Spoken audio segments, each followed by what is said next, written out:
ಅತ್ಯಂತ ಸುಶ್ರಾವ್ಯವಾಗಿ ವಚನ ಪ್ರಾರ್ಥನೆಯನ್ನ ನಡೆಸಿಕೊಟ್ಟಿರ್ತಕ್ಕಂಥ ಶರಣೆ ಅಕ್ಕ ಗಾನಕೋಗಿಲೆ ಮೀನಾಕ್ಷಕ್ಕ ತಲಂಗಿ ಅವರಿಗೆ ಅನಂತ ಭಕ್ತಿಯ ಶರಣು ಶರಣಾರ್ಥಿಗಳು, ಧನ್ಯವಾದಗಳು. ಇಂದು 361ನೇ ಸಂಚಿಕೆಯಲ್ಲಿ ಶರಣೆ ಕಾವ್ಯಶ್ರೀ ಮಹಾಗಾವ್ಕರ್ ಅಕ್ಕ ಅವರು ಅಕ್ಕ ಮಹಾದೇವಿಯ ಅಂತರಂಗ ಪಯಣ ಮತ್ತು ಆಧ್ಯಾತ್ಮ ಅಂತಕ್ಕಂಥ ನೋಡ್ರಿ ಎಷ್ಟ್ ಚಂದ ವಿಷಯ, ಬಹಳಷ್ಟು ಅದನ್ನ ಕೇಳದ್ರನೆ ಕೇಳ್ಬೇಕು ಅಂತ ಹೇಳಿ ಅನಿಸ್ತದ. ಶರಣೆ ಅಕ್ಕ ಮಹಾದೇವಿಯ ಅಂತರಂಗದ ಪಯಣ ಮತ್ತು ಆಧ್ಯಾತ್ಮ ಈ ವಿಷಯವನ್ನ ತೆಗೆದುಕೊಂಡು ಅವರು ಅನುಭವವನ್ನ ಇಂದು ಮತ್ತು ನಾಳೆ ಅಕ್ಕ ಅವರು ನೀಡೋರದಾರ. ಕಾವ್ಯಶ್ರೀ ಮಹಾಗಾವ್ಕರ್ ಅಕ್ಕ ಅವರು ನಮ್ಮೆಲ್ಲರಿಗೂ ಚಿರಪರಿಚಿತರು. ಅವರು ಪ್ರೊಫೆಸರ್ ವೃತ್ತಿಯೊಳಗ ಗುಲ್ಬರ್ಗಾದೊಳಗ ಅವ್ರ ಕೆಲಸವನ್ನ ಮಾಡ್ತಾರ. ಮತ್ತ ಬಹಳಷ್ಟು ಸಾಹಿತ್ಯದೊಳಗ ಬಹಳಷ್ಟು ಆಸಕ್ತಿಯನ್ನ ಹೊಂದಿರತಕ್ಕಂತ ಕಾವ್ಯಶ್ರೀ ಮಹಾಗಾವ್ಕರ್ ಅಕ್ಕ ಅವರು ವಿಶೇಷವಾಗಿ ವಚನ ಸಾಹಿತ್ಯ ಅವರಿಗೆ ಬಹಳಷ್ಟು ಅತ್ಯಂತ ಪ್ರಿಯವಾದಂತಹ ಒಂದು ವಿಷಯ ಅಂತ ಹೇಳಿ ಹೇಳ್ಬೋದು. ಡಾಕ್ಟರ್ ಕಾವ್ಯಶ್ರೀ ಮಹಾಗಾವ್ಕರ್ ಅಕ್ಕ ಅವರಿಗೆ ಈ ವೇದಿಕೆಗೆ ತುಂಬ ಹೃದಯದಿಂದ ಸ್ವಾಗತವನ್ನ ಕೋರಿ, ಹಲವಾರು ಸಲ ಈ ವೇದಿಕೆಯೊಳಗ ಅವರು ಉಪನ್ಯಾಸವನ್ನ ನೀಡ್ಯಾರ. ಬಹಳ ಅದ್ಭುತವಾದಂತ ಅನುಭಾವಿಕ ನೆಲೆಯೊಳಗ ಅವರ ಮಾತುಗಳನ್ನ ನಾವೆಲ್ಲರೂ ಕೇಳಿದೀವಿ. ಬಹಳಷ್ಟು ಎಲ್ಲರ ಕಡೆಯಿಂದ ಅವರಿಗೆ ಸಾಕಷ್ಟು ಒಂದು ಪ್ರೋತ್ಸಾಹ ಮತ್ತ ಅಭಿನಂದನೆಗಳ ಮಾತುಗಳನ್ನ ನಾವೆಲ್ಲರೂ ಆಲಿಸಿದೀವಿ. ಅಂತ ಒಬ್ಬ ಶ್ರೇಷ್ಠ ವಿದ್ವಾಂಸರಾಗಿರ್ತಕ್ಕಂಥ ಕಾವ್ಯಶ್ರೀ ಮಹಾಗಾವ್ಕರ್ ಅಕ್ಕ ಅವರ ಬಾಯಿಂದ ನಾವು ಅಕ್ಕ ಮಹಾದೇವಿಯ ಅಂತರಂಗ ಪಯಣ ಮತ್ತು ಆಧ್ಯಾತ್ಮ ಅಂತಕ್ಕಂಥ ವಿಷಯದ ಕುರಿತು ನಾವು ಇವತ್ತ ವಿಷಯವನ್ನ ಆಲಿಸೋಣ ಅಂತ ಹೇಳಿ ಹೇಳ್ತಾ, ಅಕ್ಕ ಈ ವೇದಿಕೆಯೊಳಗ ತಮ್ಮ ಉಪನ್ಯಾಸ ಆಗಾಗ ನಡೀತಿರ್ಬೇಕು ಅಂತ ಹೇಳಿ ವಿನಂತಿಯನ್ನ ಮಾಡ್ಕೊಂಡು, ಇಂದು ಮತ್ತು ನಾಳೆ ಅಕ್ಕ ಮಹಾದೇವಿಯ ಅಂತರಂಗದ ಪಯಣವನ್ನ ನಮ್ಮೆಲ್ಲರಿಗೆ ದರ್ಶಿಸ್ರಿ ಅಂತ ಹೇಳಿ ಕೇಳ್ತಾ, ಎಲ್ಲರಿಗೂ ಇಲ್ಲಿ ಉಪಸ್ಥಿತಿರ್ತಕ್ಕಂಥ ನಾಡಿನ ಎಲ್ಲ ಶರಣ ಬಂಧುಗಳಿಗೆ ಸ್ವಾಗತ ಸುಸ್ವಾಗತವನ್ನ ಕೋರಿ, ಎಲ್ಲರೂ ತಮ್ಮ ಮೈಕ್ಗಳನ್ನ ಮ್ಯೂಟ್ ಮಾಡ್ಕೊಂಡು ಈ ಚಿಂತನೆಯಲ್ಲಿ ಸಹಭಾಗಿ ಆಗ್ರಿ ಅಂತ ಹೇಳಿ ವಿನಂತಿಯನ್ನ ಮಾಡ್ಕೊಂಡು, ಮತ್ತೊಮ್ಮೆ ನಾನು ಕಾವ್ಯಶ್ರೀ ಮಹಾಗಾವ್ಕರ್ ಅಕ್ಕ ಅವರಿಗೆ ಸ್ವಾಗತವನ್ನ ಕೋರಿ, ಅವರು ಈಗ ಉಪನ್ಯಾಸವನ್ನ ಆರಂಭ ಮಾಡ್ಬೇಕು ಅಂತ ಹೇಳಿ ನಾನು ಅಕ್ಕ ಅವರಲ್ಲಿ ಕೇಳ್ಕೊತೀನಿ. ಎಲ್ಲರಿಗೂ ಶರಣು ಶರಣಾರ್ಥಿಗಳು, ಸ್ವಾಗತ ಸುಸ್ವಾಗತ.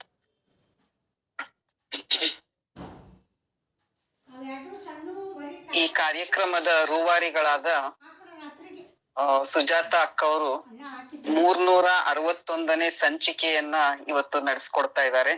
ಅದಕ್ಕೆ ನಾನು ಅವರಿಗೆ ಅಭಿನಂದನೆಗಳನ್ನ ಸಲ್ಲಿಸ್ತೀನಿ. ಇದು ಒಂದು ಸಣ್ಣ ಕೆಲಸ ಅಲ್ಲ, ಬಹಳ ದೊಡ್ಡ ಕೆಲಸ. ಅದು ವಚನ ಸಾಹಿತ್ಯದ ಕೆಲಸ. ಇಂಥ ಒಂದು ಕೆಲಸದಲ್ಲಿ ಅವರು ನಿರಂತರ ತೊಡಗಿಸ್ಕೊಂಡಿರೋದ್ರಿಂದ ಈ 361ನೇ ಸಂಚಿಕೆಯಲ್ಲಿ ನಾನು ಭಾಗಿಯಾಗಿರೋದು ಕೂಡ ನನಗೆ ಬಹಳ ಸಂತೋಷ ತಂದಿದೆ. ಇಲ್ಲಿ ನೆರೆದಂತ ಎಲ್ಲ ಶರಣು ತಂದೆ ತಾಯಿಗಳಿಗೆ ಶರಣು ಶರಣಾರ್ಥಿ. ಇವತ್ತಿನ ವಿಷಯ ಸುಜಾತಕ್ ಅವರು ಹೇಳ್ದಂಗೆನೆ ಅಕ್ಕ ಮಹಾದೇವಿಯ ಅಂತರಂಗ ಪಯಣ ಮತ್ತು ಆಧ್ಯಾತ್ಮ. ಅಧ್ಯಾತ್ಮ ಅಂದ ಕೂಡ್ಲೆ ನಮ್ಗೆ ಅದು ಯಾವುದೋ ಒಂದು ಲೋಕ, ಅದು ನಮಗೆ ಗೊತ್ತಿಲ್ಲದ ಲೋಕ, ನಾವು ಸಂಸಾರಿಗಳು ಅಲ್ಲಿಗೆ ಹೋಗ್ಲಿಕ್ಕೆ ಸಾಧ್ಯ ಇಲ್ಲ ಅಂತ ಅನೇಕರಿಗೆ ಅನ್ಸೋದು ಅದು ಸತ್ಯವೂ ಹೌದು. ಹಾಗಾದ್ರೆ ಅಧ್ಯಾತ್ಮ ಅಂದ್ರೆ ಏನು? ಇದು ಮೂಲವಾಗಿ ಸಂಸ್ಕೃತದಿಂದ ಬಂದಂತ ಶಬ್ದ. ಈ ಅಧ್ಯಾತ್ಮ ಪದವನ್ನ ನಾವು ಒಡೆದು ನೋಡಿದಾಗ ಅದು ಅಧಿ ಪ್ಲಸ್ ಆತ್ಮ ಅಂತ ಬಿಡಿಸ್ಬೇಕು. ಅಧಿ ಅಂತಂದ್ರೆ ಉತ್ತಮವಾದುದು, ಉನ್ನತವಾದುದು. ಈಗ ನಾವು ಮನುಷ್ಯನ ಬದುಕು ಊರ್ಧ್ವೋಮುಖವಾಗಿರ್ಬೇಕು ಅಂತ ಅಂತೀವಿ. ಅಂದ್ರೆ ಎಲ್ಲ ಸಚ್ಚಿಂತನೆ, ಒಳ್ಳೆಯ ವಿಚಾರಗಳನ್ನ ಮಾಡೋದು, ಹಾಗೆ ಮಾಡುತ್ತಾ ನಮ್ಮ ಬದುಕಿನಲ್ಲಿ ಉನ್ನತಿಯನ್ನು ಕಾಣೋದು, ಉತ್ತಮ ಜೀವನವನ್ನು ನಡೆಸೋದು ಅಂತ ಅರ್ಥ ಆಗುತ್ತೆ. ಅದನ್ನ ನಾವು ಸಾಮಾನ್ಯ ಅರ್ಥದಲ್ಲಿ ದುಡಿತೀವಿ, ಊಟ ಮಾಡ್ತೀವಿ, ನಮ್ಮ ದಿನದ ಕ್ರಿಯೆಗಳನ್ನ ನಡೆಸ್ತೀವಿ, ಒಂದಿಷ್ಟು ನಿದ್ದೆ, ಒಂದಿಷ್ಟು ನಮ್ಮ ಹವ್ಯಾಸ, ಹೀಗೆ ಕಳಿತಿರ್ತೀವಿ. ಆದ್ರೆ ಇದು ಅಧಿ ಪ್ಲಸ್ ಆತ್ಮ ಅಂತಂದಾಗ ಈ ವಿದ್ಯೆ ಯಾವ್ದನ್ನ ನಾವಿಲ್ಲಿ ಕಲಿತೀವಿ ಅಂತಂದ್ರೆ ಆತ್ಮದ ವಿದ್ಯೆಯನ್ನ ಕಲಿತೀವಿ. ಅದು ಅಧ್ಯಾತ್ಮ. ಅಂದ್ರೆ ಈ ಅಧ್ಯಾತ್ಮವನ್ನ ನಾವು ಅರ್ಥ ಮಾಡ್ಕೋಬೇಕಾದ್ರೆ, ನಾನು ಬಹಳ ಚಿಕ್ಕ ವಯಸ್ಸಿನಲ್ಲಿದ್ದಾಗ ನಮ್ಮ ಮನೆಯ ಸಮೀಪದಲ್ಲಿ ಬ್ರಹ್ಮಕುಮಾರಿಯರ ಒಂದು ಆಶ್ರಮ ಇತ್ತು. ಅಲ್ಲಿ ಅವ್ರು ನಮ್ಗೆ ಕರ್ಕೊಂಡೋಗಿ ಎಲ್ಲ ಚಿತ್ರವನ್ನ ತೋರಿಸ್ತಾ ಇದ್ರು. ನಾನು ಸುಮಾರು ಒಂದು 3ನೇ ಕ್ಲಾಸ್ 4ನೇ ಕ್ಲಾಸ್ ಇದ್ದಾಗನೆ ನನ್ಗೆ ನಾನ್ ಯಾರು ಅಂತ ಅಲ್ಲಿ ಹೋಗ್ ಬಂದ್ಮೇಲೆ ಪ್ರಶ್ನೆ ಆಗಿತ್ತು ಮನ್ಸಿಗೆ. ನಾನ್ ಯಾರು, ನಾನ್ ಏನ್ ಮಾಡ್ತಾ ಇದ್ದೀನಿ, ನಂದ್ ಏನಿದು, ನನ್ ಪಾತ್ರ ಏನಿದೆ, ನನ್ ತಂದೆ ತಾಯಿ ಏನಿದು, ನನ್ನ ತಮ್ಮ ಏನು ಅಂತ ಹಿಂಗೆಲ್ಲ ಪ್ರಶ್ನೆಗಳು ಹುಟ್ಲಿಕ್ ಶುರು ಆಯ್ತು. ಎಲ್ರುನು ಯಾರು ಅಂತ ಪ್ರಶ್ನೆ ಮಾಡ್ಕೊಳಕ್ ಶುರು ಮಾಡಿದೆ. ಆಮೇಲೆ ನಾನು ಅಂದ್ರೆ ಯಾರು ಅಂತ ಪ್ರಶ್ನೆ ಶುರು ಆಯ್ತು. ಅದೇ ಎಲ್ಲೋ ಒಂದ್ ಕಡೆ ನಮ್ಮಲ್ಲಿ ಬೀಜವನ್ನ ಬಿತ್ತದಾಗ ನಮ್ಮೊಳಗೆ ಅದು ಚಿಗುರಿ ನಮಗೆ ಪ್ರಶ್ನೆ ಹುಟ್ಟುತ್ತೆ, ನಾನು ಯಾರು ಅಂತ ಹೇಳಿ. ಹಾಗೆ ಯಾರ್ಯಾರಿಗೆ ಮಹಾಪುರುಷರಿಗೆ ಆ ಪ್ರಶ್ನೆ ಹುಟ್ಟಿದ್ಯೋ ಅವರೆಲ್ಲ ಅಧ್ಯಾತ್ಮದ ದಾರಿಯಲ್ಲಿ ಸಾಗಿದ್ದಾರೆ, ಅವರು ಹುಡುಕಾಟವನ್ನ ಮುಂದುವರಿಸಿದ್ದಾರೆ. ಹಾಗೆ ಈಗ ಈ ಅಧ್ಯಾತ್ಮ ಅನ್ನೋ ಶಬ್ದ 12ನೇ ಶತಮಾನದವರೆಗೂ ಅಧ್ಯಾತ್ಮ ಅಂತಾನೆ ಇತ್ತು. ಅದಾದ ನಂತರ ಅದು ಅನುಭವ ಆಗುತ್ತೆ. ಎಲ್ಲಿ ಶರಣರ ಒಂದು ಜ್ಞಾನದ ಬೆಳಕು ಬೆಳಗುತ್ತೋ ಅಲ್ಲಿಂದ ಅದು ಅನುಭವ ಆಗ್ಲಿಕ್ಕೆ ಶುರುವಾಯ್ತು. ನಾವು ಇಡೀ ಕನ್ನಡ ಸಾಹಿತ್ಯವನ್ನ ನೋಡಿದಾಗ ಅಲ್ಲಿ ಹಳೆಗನ್ನಡ ಸಾಹಿತ್ಯ, ನಡುಗನ್ನಡ ಸಾಹಿತ್ಯ, ಆಧುನಿಕ ಕನ್ನಡ ಸಾಹಿತ್ಯ ಅಂತ ಹೀಗೆ 3 ಭಾಗವಾಗಿ ವಿಂಗಡಿಸ್ಕೋಬಹುದು. ಪ್ರಾಚೀನ, ಮಧ್ಯಕಾಲೀನ ಮತ್ತು ಆಧುನಿಕ ಅಂತ. ಇದ್ರಲ್ಲಿ ಈ ಮಧ್ಯಕಾಲೀನದ ಏನು ಶರಣರು ಇರ್ತಾರಲ್ಲ, ಅದು ಒಂದು ಭಕ್ತಿಯ ಪಂಥ, ಆ ಭಕ್ತಿಯ ಚಳುವಳಿ. ಶರಣರಿದ್ರು, ದಾಸರಿದ್ರು, ಅದನ್ನ ಮುಂದೆ ಹಾಗೆ ತತ್ವ ಪದಕಾರರು, ಸೂಫಿ ಸಂತರು ಮುಂದುವರಿಸ್ಕೊಂಡು ಬಂದ್ರು. ಅದು ಒಂದು ಭಕ್ತಿಯಿಂದ ಚಳುವಳಿಯನ್ನ ಮಾಡಿದಂತ ಒಂದು ಕಾಲಘಟ್ಟ 12ನೇ ಶತಮಾನ. ಈ 12ನೇ ಶತಮಾನದಲ್ಲಿ ಶರಣರು ಮತ್ತೆ ಅದರಲ್ಲಿ ಬಹಳ ಅಗ್ರಗಣ್ಯಳಾದ ಅಕ್ಕ ಮಹಾದೇವಿಯನ್ನ ನಾವು ತೆಗೆದುಕೊಂಡಾಗ ಇಡೀ ಕನ್ನಡ ಸಾಹಿತ್ಯ ಲೋಕಕ್ಕೆ ಅಕ್ಕ ಮೊಟ್ಟ ಮೊದಲ ಕವಿಯಾಗಿ ನಮ್ಗೆ ಕಂಡು ಬರ್ತಾಳೆ. ಈಗ ಅಕ್ಕನ ದೃಷ್ಟಿಯಲ್ಲಿ ಅಧ್ಯಾತ್ಮ ಯಾವ ರೀತಿ ಇತ್ತು, ಮತ್ತೆ ಶರಣರು ಅಂತರಂಗ ಬಹಿರಂಗ ಅಂತ ಯಾವುದಕ್ಕೆ ಹೇಳಿದ್ರು, ನಾವು ಯಾವ ರೀತಿಯ ಪರಿಶುದ್ಧತೆಯನ್ನ ಬದುಕಿನಲ್ಲಿ ಕಾಪಾಡ್ಕೋಬೇಕು ಅನ್ನೋದನ್ನ ನಾವು ಅಕ್ಕನ ಬದುಕಿನ ಮೂಲಕನೇ ಅರ್ಥ ಮಾಡ್ಕೊಳ್ಳಿಕ್ಕೆ ಸಾಧ್ಯ ಇದೆ. ಇಡಿಯಾಗಿ ಅಕ್ಕ ಮಹಾದೇವಿಯ ಬದುಕನ್ನ ನಾವು ನೋಡಿದಾಗ, ಅಕ್ಕ ಹುಟ್ಟಿದ್ದು ಉಡುತಡಿಯಲ್ಲಿ, ಆಮೇಲೆ ಅರಮನೆಗೆ ಒಂದಿಷ್ಟು ದಿನ ಹೋಗಿದ್ದು, ಅರಮನೆಯಲ್ಲಿಯ ವಾಸವನ್ನ ನಿರಾಕರಣೆ ಮಾಡಿ ಇದು ನನಗೆ ಸರಿ ಆಗೋದಿಲ್ಲ ಅಂತ ನಿರ್ಧರಿಸಿ ಕಲ್ಯಾಣದ ಕಡೆಗೆ ಪಯಣ ಮಾಡೋದು, ಆಮೇಲೆ ಕಲ್ಯಾಣದಲ್ಲಿ ಶರಣರ ಜೊತೆಯಲ್ಲಿ ಅವರ ಸಂಘದಲ್ಲಿ ತನ್ನ ಅನುಭವವನ್ನ ಅನುಭವಿಸೋದು, ಅದಕ್ಕೊಂದು ಸ್ಪಷ್ಟತೆಯನ್ನ ಪಡ್ಕೊಳ್ಳೋದು, ಕೊನೆಗೆ ಶ್ರೀಶೈಲದ ಕಡೆಗೆ ಮುಖ ಮಾಡಿ ಅಕ್ಕ ಹೋಗೋದು. ಹೀಗೆ ಆ ಅಕ್ಕನ ಇಡೀ ಬದುಕನ್ನು ನಾವು ನೋಡಿದಾಗ ನಮ್ಗೆ 5 ಹಂತಗಳಾಗಿ ಕಂಡು ಬರುತ್ತೆ. ಈಗ ನಾವು ಅಂತರಂಗ ಪಯಣ ಅಂತ ನಾವು ಅಕ್ಕಂದು ನಾವು ಪರಿಗಣಿಸಿದಾಗ ಅಲ್ಲಿ ಬಾಹ್ಯ ಪಯಣನೂ ಇದೆ, ಅಂತರಂಗ ಪಯಣನೂ ಇದೆ. ಒಬ್ಬ ಮಹಿಳೆ ಅಷ್ಟು ದೂರ ಶಿವಮೊಗ್ಗ ಜಿಲ್ಲೆಯಿಂದ, ಉಡುತಡಿಯಿಂದ ಈಗ ಬೀದರ್ ಜಿಲ್ಲೆಯಲ್ಲಿರುವ ಕಲ್ಯಾಣಕ್ಕೆ ಬರ್ಬೇಕು ಅಂತಂದ್ರೆ ಅದು ಎಷ್ಟು ದೂರದ ಪಯಣ.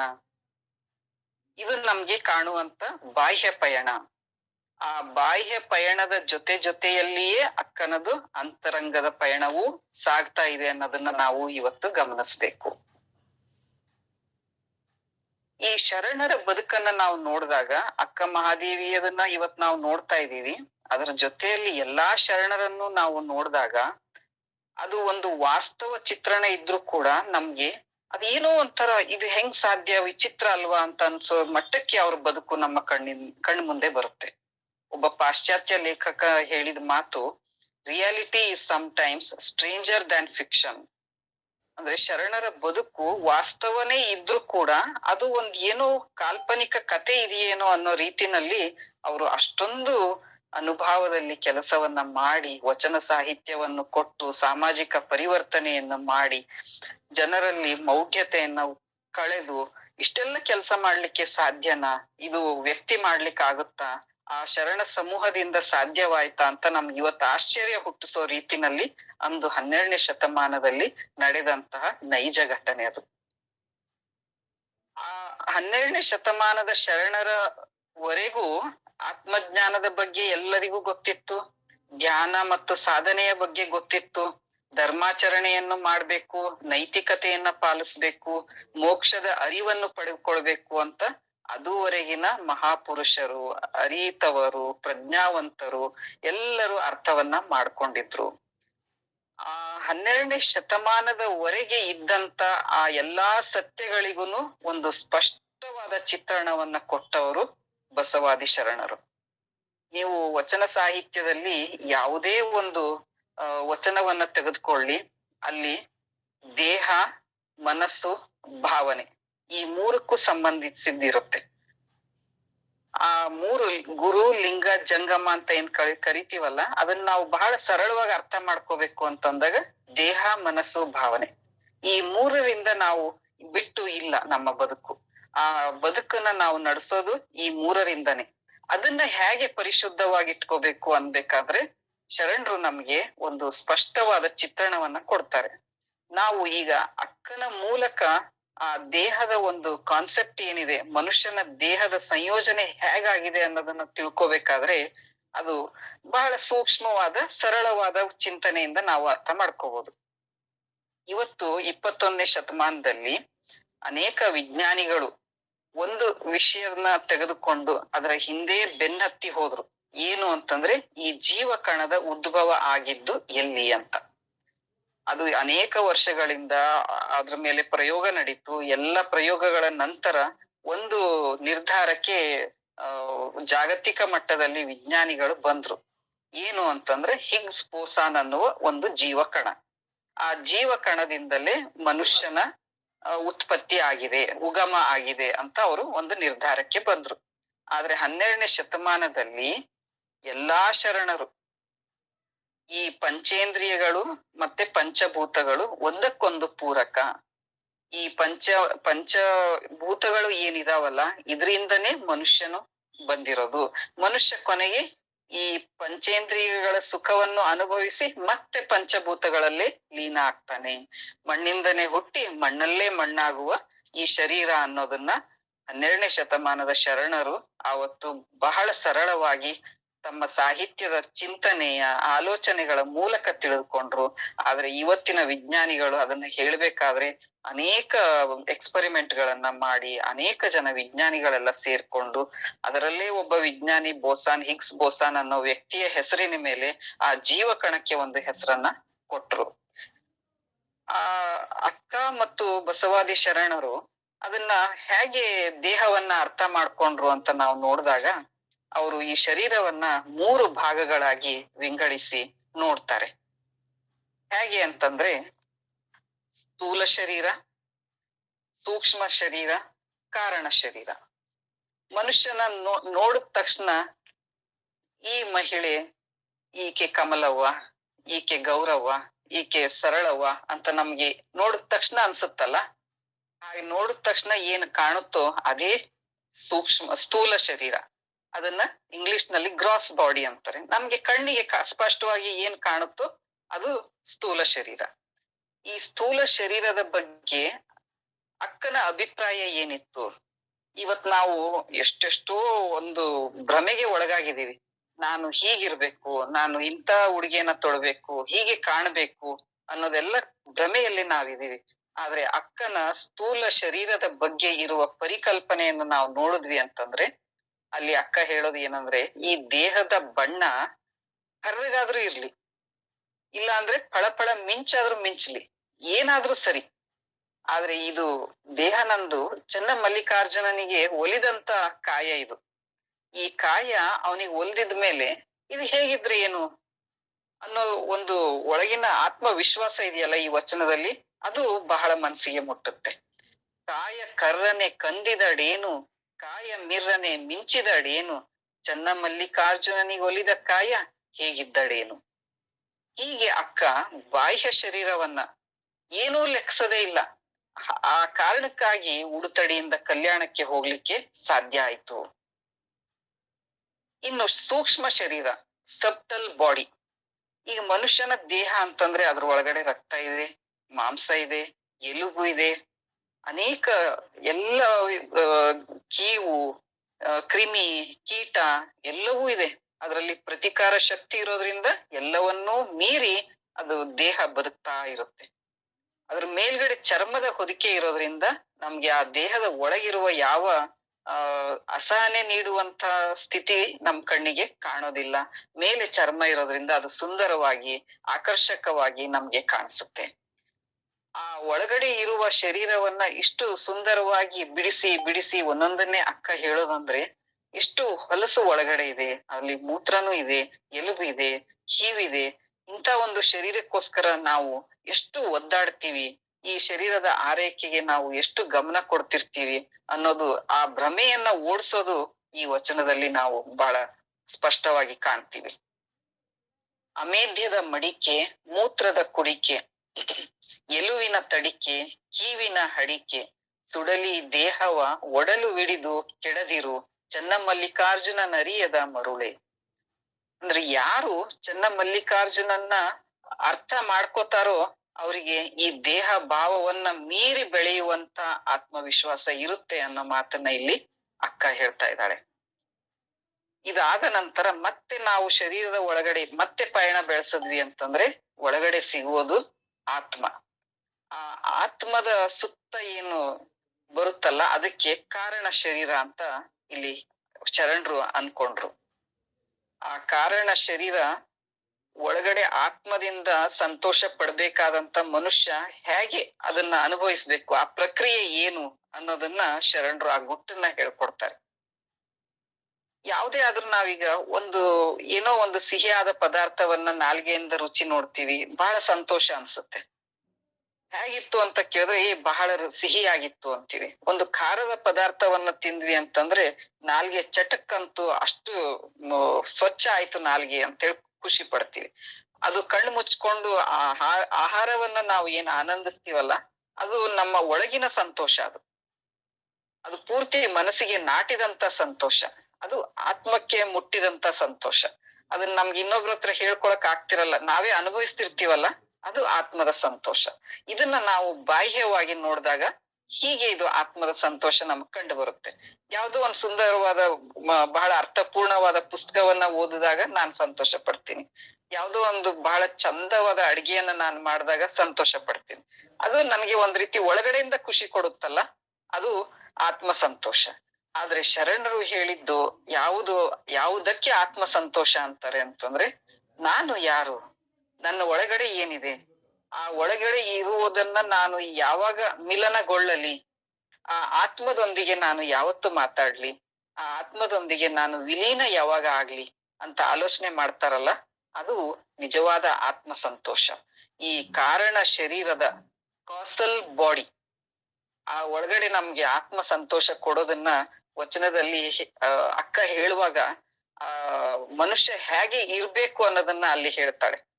ಅವನು ಸಜ್ಜನನಾಗಿರ್ಬೇಕು, ಸ್ವಚ್ಛ ಇರ್ಬೇಕು, ತಾನು ಸ್ವಚ್ಛವಾಗಿ ಸ್ನಾನ ಮಾಡಿರ್ಬೇಕು, ಲಿಂಗಕ್ಕೂ ಸ್ವಚ್ಛವಾದ ನೀರನ್ನ ಅರ್ಪಿಸ್ಬೇಕು, ಮನಸ್ಸು ಶಾಂತಿಯಾಗಿರ್ಬೇಕು.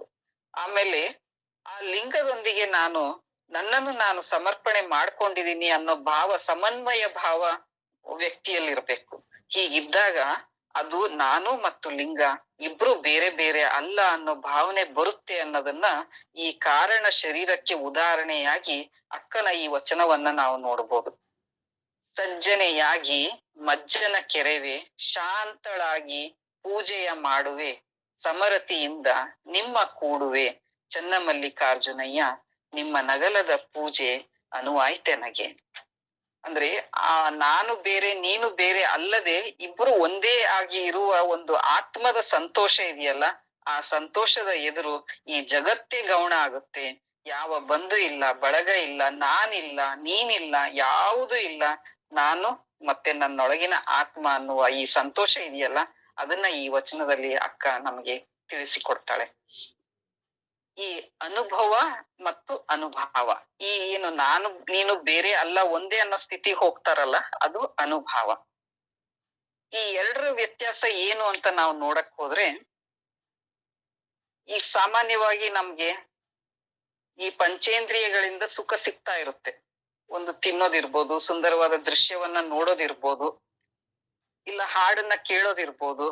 ಇಂಥವೆಲ್ಲ ಪಂಚೇಂದ್ರಿಯಗಳಿಂದ ಬರುವಂತ ಸುಖ ಎಲ್ಲ ನಮ್ಮ ಚರ್ಮಕ್ಕೆ ಬರುವಂತದ್ದೆಲ್ಲ ಸ್ಪರ್ಶಕ್ಕೆ ಅದು ಅನುಭವವನ್ನ ನಮ್ಗೆ ಕೊಡುತ್ತೆ. ಆದ್ರೆ ಇದಕ್ಕೂ ಮೀರಿದ ಒಂದು ಆತ್ಮದ ಸುಖವನ್ನು ಏನು ಕೊಡುತ್ತಲ್ಲ, ಅದು ಭಾವ.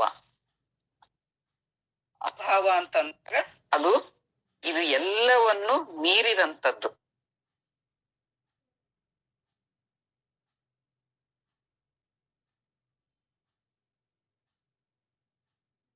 ಕ್ಷಮಿಸಿ, ನಂಗೊಂದ್ ಕಾಲ್ ಬಂದು ಸ್ವಲ್ಪ ಡಿಸ್ಕನೆಕ್ಟ್ ಆಯ್ತು. ಬಹುಶಃ ಈಗ ಕ್ಲಿಯರ್ ಇರ್ಬೋದು ಅಂತ ಅನ್ಕೊಳ್ತೀನಿ. ಹೀಗೆ ಅಕ್ಕ ಅನುಭವ ಮತ್ತು ಅನುಭಾವದ ಸ್ಪಷ್ಟತೆಯನ್ನ ನಮ್ಗೆ ಈ 3 ವಚನಗಳಿಂದ ನಾವು ತಿಳ್ಕೋಬಹುದು. ಅಲ್ಲಿಯವರೆಗೂ ಈ ಮನುಷ್ಯ ಒಂದು ಪದ್ಮಾಸನದಲ್ಲಿ ಕುತ್ಕೊಂಡು ಧ್ಯಾನ ಮಾಡುವ ಸ್ಥಿತಿ ಇದೆಯಲ್ಲ, ಅದು ಹಿಂದ್ಗಡೆ ಬೆನ್ನಿಂದ ಕೆಳಗಡೆ ಕುತ್ಕೊಂಡಲ್ಲಿಂದ ತಲೆಯವರೆಗೂ ಮೂಲಾಧಾರ, ಸ್ವಾಧಿಷ್ಠಾನ, ಮಣಿಪೂರ, ಅನಾಹತ, ವಿಶುದ್ಧಿ, ಆಗ್ನೇಯ ಅಂತ ಹೇಳಿ 3, 5, 6 ಹಂತಗಳನ್ನ ದಾಟಿ ಮುಂದೆ ತಲೆಯಿಂದ ಬ್ರಹ್ಮಾನಂದವನ್ನ ಅನುಭವಿಸೋದಿರುತ್ತಲ್ಲ, ಅದನ್ನ ಈ ಸಜ್ಜನೆಯಾಗಿ ಮಜ್ಜನ ಕೆರವೆ ಈ ವಚನದಲ್ಲಿ ಅಕ್ಕ ನಿಮ್ಮ ನಗಲದ ಪೂಜೆ ಅನುವಾಯಿತೆನಗಿ ಅಂತ ಹೇಳೋ ಸಾಲಿನಲ್ಲಿ ಆ ಹಂತವನ್ನು ಮೀರಿ ಆ ಅನುಭಾವದ ಸ್ಥಿತಿಗೆ ತಲುಪಿರೋದು ನಮ್ಗೆ ಕಂಡು ಬರುತ್ತೆ. ಇವತ್ತು ನಾವು ಆಧುನಿಕ ಜಗತ್ನಲ್ಲಿ ಮನುಷ್ಯನ ವ್ಯಕ್ತಿತ್ವ ಹೇಗೆ ಡೆವಲಪ್ ಮಾಡ್ಬೇಕು ಅನ್ನೋದ್ರ ಬಗ್ಗೆ ಚಿಂತನೆಯನ್ನ ನಾವು ಮಾಡ್ತಾ ಇದ್ದೀವಿ. ಆ ಚಿಂತನೆಯೇ ಮನುಷ್ಯನ ಆಂತರಿಕ ಪಯಣ. ನಾವು ಅದನ್ನ ಆಧುನಿಕವಾದ ಈ ಪರ್ಸನಾಲಿಟಿ ಡೆವಲಪ್ಮೆಂಟ್ ಅಂತ ಅನ್ಬಹುದು, ಅಥವಾ ಲೈಫ್ ಸ್ಕಿಲ್ ಅಂತಾನು ಅನ್ಬಹುದು. ನಾನು ಹೇಗೆ ಬದುಕಬೇಕು, ನನ್ನನ್ನು ನಾನು ಹೇಗೆ ಊರ್ಧ್ವಮುಖವಾಗಿ ಉನ್ನತೀಕರಿಸಿಕೊಂಡು ಸುಂದರವಾದ ಜೀವನವನ್ನ ಸಾಗಿಸಬೇಕು ಅನ್ನೋದು ಅಕ್ಕನ ಅಂತರಂಗ ಪಯಣದಿಂದ ನಾವು ಇವತ್ತು ನಮ್ಮ ಬದುಕನ್ನು ನಡೆಸುವ ಕಲೆಯನ್ನ ಕಲಿಯಬಹುದು. ಈಗ ಒಂದು ಮಾತು ಬರುತ್ತೆ, you become what you want. ಅಕ್ಕನ ಬದುಕನ್ನ ನೋಡಿ, ಅಕ್ಕನಿಗೆ ಏನೋ ಒಂದು ಹುಡುಕಾಟ ಇತ್ತು. ಆ ಹುಡುಕಾಟಕ್ಕೆ ಬದುಕಿನಲ್ಲಿ ಬಂದಂತ ಎಲ್ಲ ಕಷ್ಟಗಳನ್ನು ಮೆಟ್ಟಿ ತನಗೆ ಯಾವ ಗಮ್ಯಕ್ಕೆ ಹೋಗಿ ತಲುಪಬೇಕಿತ್ತೋ ಆ ಗಮ್ಯದವರೆಗೂ ನಡ್ಕೊಂಡು ಹೋಗಿ ತಲುಪಿ ಕೊನೆಗೆ ಕದಳಿಯಲ್ಲಿ ತನಗೆ ಸಂತೃಪ್ತಿಯನ್ನ ಪಡೆದಿದ್ದನ್ನ ನಾವು ನೋಡ್ತೀವಿ. ಹಾಗೆ ನಮ್ಗೆ ಅಕ್ಕನ ಹಾಗೆ ಅನುಭಾವದ ಜೀವನವನ್ನ ನಡೆಸಿ ಮನೆ, ಸಂಸಾರ, ಉದ್ಯೋಗ ಎಲ್ಲವನ್ನು ಬಿಟ್ಟು ಹೋಗ್ಲಿಕ್ಕೆ ನಮ್ಗೆ ಆಗೋದಿಲ್ಲ. ಆದ್ರೆ ಆ ನಿಷ್ಠೆಯನ್ನ ನಮ್ಮ ಬದುಕಿನಲ್ಲಿ ನಾವು ಇಟ್ಕೊಳ್ಬಹುದು. ಅದನ್ನ ಹೇಗೆ ಇಟ್ಕೊಳ್ಲಿಕ್ಕೆ ಸಾಧ್ಯ? ಹಂತ ಹಂತವಾಗಿ ಅಕ್ಕನ ವಚನದ ಜೊತೆಯಲ್ಲಿ ಅಕ್ಕನ ಆಂತರಿಕ ಪಯಣ, ಹಾಗೆ ಅದರ ಜೊತೆಯಲ್ಲಿ ನಮ್ಮ ಬಾಹ್ಯ ಪಯಣಕ್ಕೆ ಒಂದಿಷ್ಟು ಸಹಕಾರಿ ಆಗುವಂತ ಆತ್ಮವಿದ್ಯೆಯನ್ನ ನಾವು ಕಲೀಲಿಕ್ಕೆ ಸಾಧ್ಯ ಇದೆ. ನಮಗೆ ಏನ್ ಬೇಕು ಅದನ್ನ ನಾವು ಆಗ್ಬೇಕು ಅಂತಂದ್ರೆ, ಮೊದಲು ದ ಪವರ್ ಆಫ್ ಥಾಟ್ಸ್. ನಮ್ಮಲ್ಲಿ ಆಲೋಚನೆ ಮಾಡುವ ಶಕ್ತಿ ಇದೆ. ಆ ಆಲೋಚನಾ ಶಕ್ತಿ ಹೇಗೆ ಅಂತಂದ್ರೆ, ಅದಕ್ಕೆ ನಾವು ಒಳ್ಳೇದನ್ನೇ ಆಹಾರವಾಗಿ ಕೊಡ್ಬೇಕು. ಆ ಪ್ರತಿ ಕ್ಷಣವೂ ನಮ್ಗದನ್ನ ನಮಗ್ ಪ್ರವೋಕ್ ಮಾಡ್ತಾ ಇರುತ್ತೆ, ನೀನ್ ಹೀಗ್ ಮಾಡು, ನೀನ್ ಹೀಗ್ ಮಾಡು. ಯಾರ್ಯಾರಿಗೂ ಏನೇನೋ ದುರಭ್ಯಾಸಗಳಿರುತ್ತೆ, ಅದು ಒಳಗಡೆ ಬ್ರೈನ್ ನಮ್ಗೆ ಪ್ರವೋಕ್ ಮಾಡ್ತಾನೆ ಇರುತ್ತೆ, ನೀನ್ ಇದನ್ ಮಾಡಿ, ಈಗ ಇದನ್ ಹೀಗ್ ಮಾಡು ಅಂತ ಹೇಳಿ. ನಾವ್ ಅದೆಲ್ಲ ಹೆಸರು ಹೇಳೋದ್ ಬೇಡ ಈಗ, ಏನು ಅನ್ನೋದು. ನಮಗ್ ಬೇಡವಾದಂತ ಕೆಲವು ಅಭ್ಯಾಸಗಳು ನಮ್ಗೆ ಆತರ ಪ್ರವೋಕ್ ಮಾಡ್ತಾ ಇರುತ್ತೆ. ಆವಾಗ ನಮ್ಗೆ ನಮ್ಮನ್ನ ನಾವು ಹೇಗೆ ಕಾಪಾಡ್ಕೋಬೇಕು ಅನ್ನೋ ಪ್ರಜ್ಞೆ ನಮ್ಮಲ್ಲಿ ಜಾಗೃತ ಆಗ್ಬೇಕು. ಅಕ್ಕ ಅಂತರಂಗದ ಪಯಣ ಮಾಡ್ಲಿಕ್ಕೆ ಮೊದಲನೇ ಸ್ಟೆಪ್ ಏನ್ ತಗೊಂಡಿರೋದು ಅಂತಂದ್ರೆ, ಅರಿಯದವರೊಡನೆ ಸಂಗವ ಮಾಡಿದಡೆ ಕಲ್ಲು ಹೊಯ್ದು ಕಿಡಿಯ ಕೊಂಬಂತೆ, ಬಲ್ಲವರೊಡನೆ ಸಂಗವ ಮಾಡಿದೊಡೆ ಮಜ್ಜಿಗೆಯೊಳಗಿನ ಬೆಣ್ಣೆಯ ಕೊಂಬಂತೆ, ಚನ್ನಮಲ್ಲಿಕಾರ್ಜುನ ನಿಮ್ಮ ಶರಣರ ಸಂಗವ ಮಾಡಿದೊಡೆ ಕರ್ಪೂರಗಿರಿಯ ಉರಿಯ ಕೊಂಬಂತೆ. ಇದು ಬಹಳ ಸರಳವಾಗಿದೆ ವಚನ. ಈಗ ನಾವು ಕಲ್ಲನ್ನ ಹೊಡೆದ್ರೆ ಅದರಿಂದ ಸಿಗೋದೇ ಕಿಡಿ.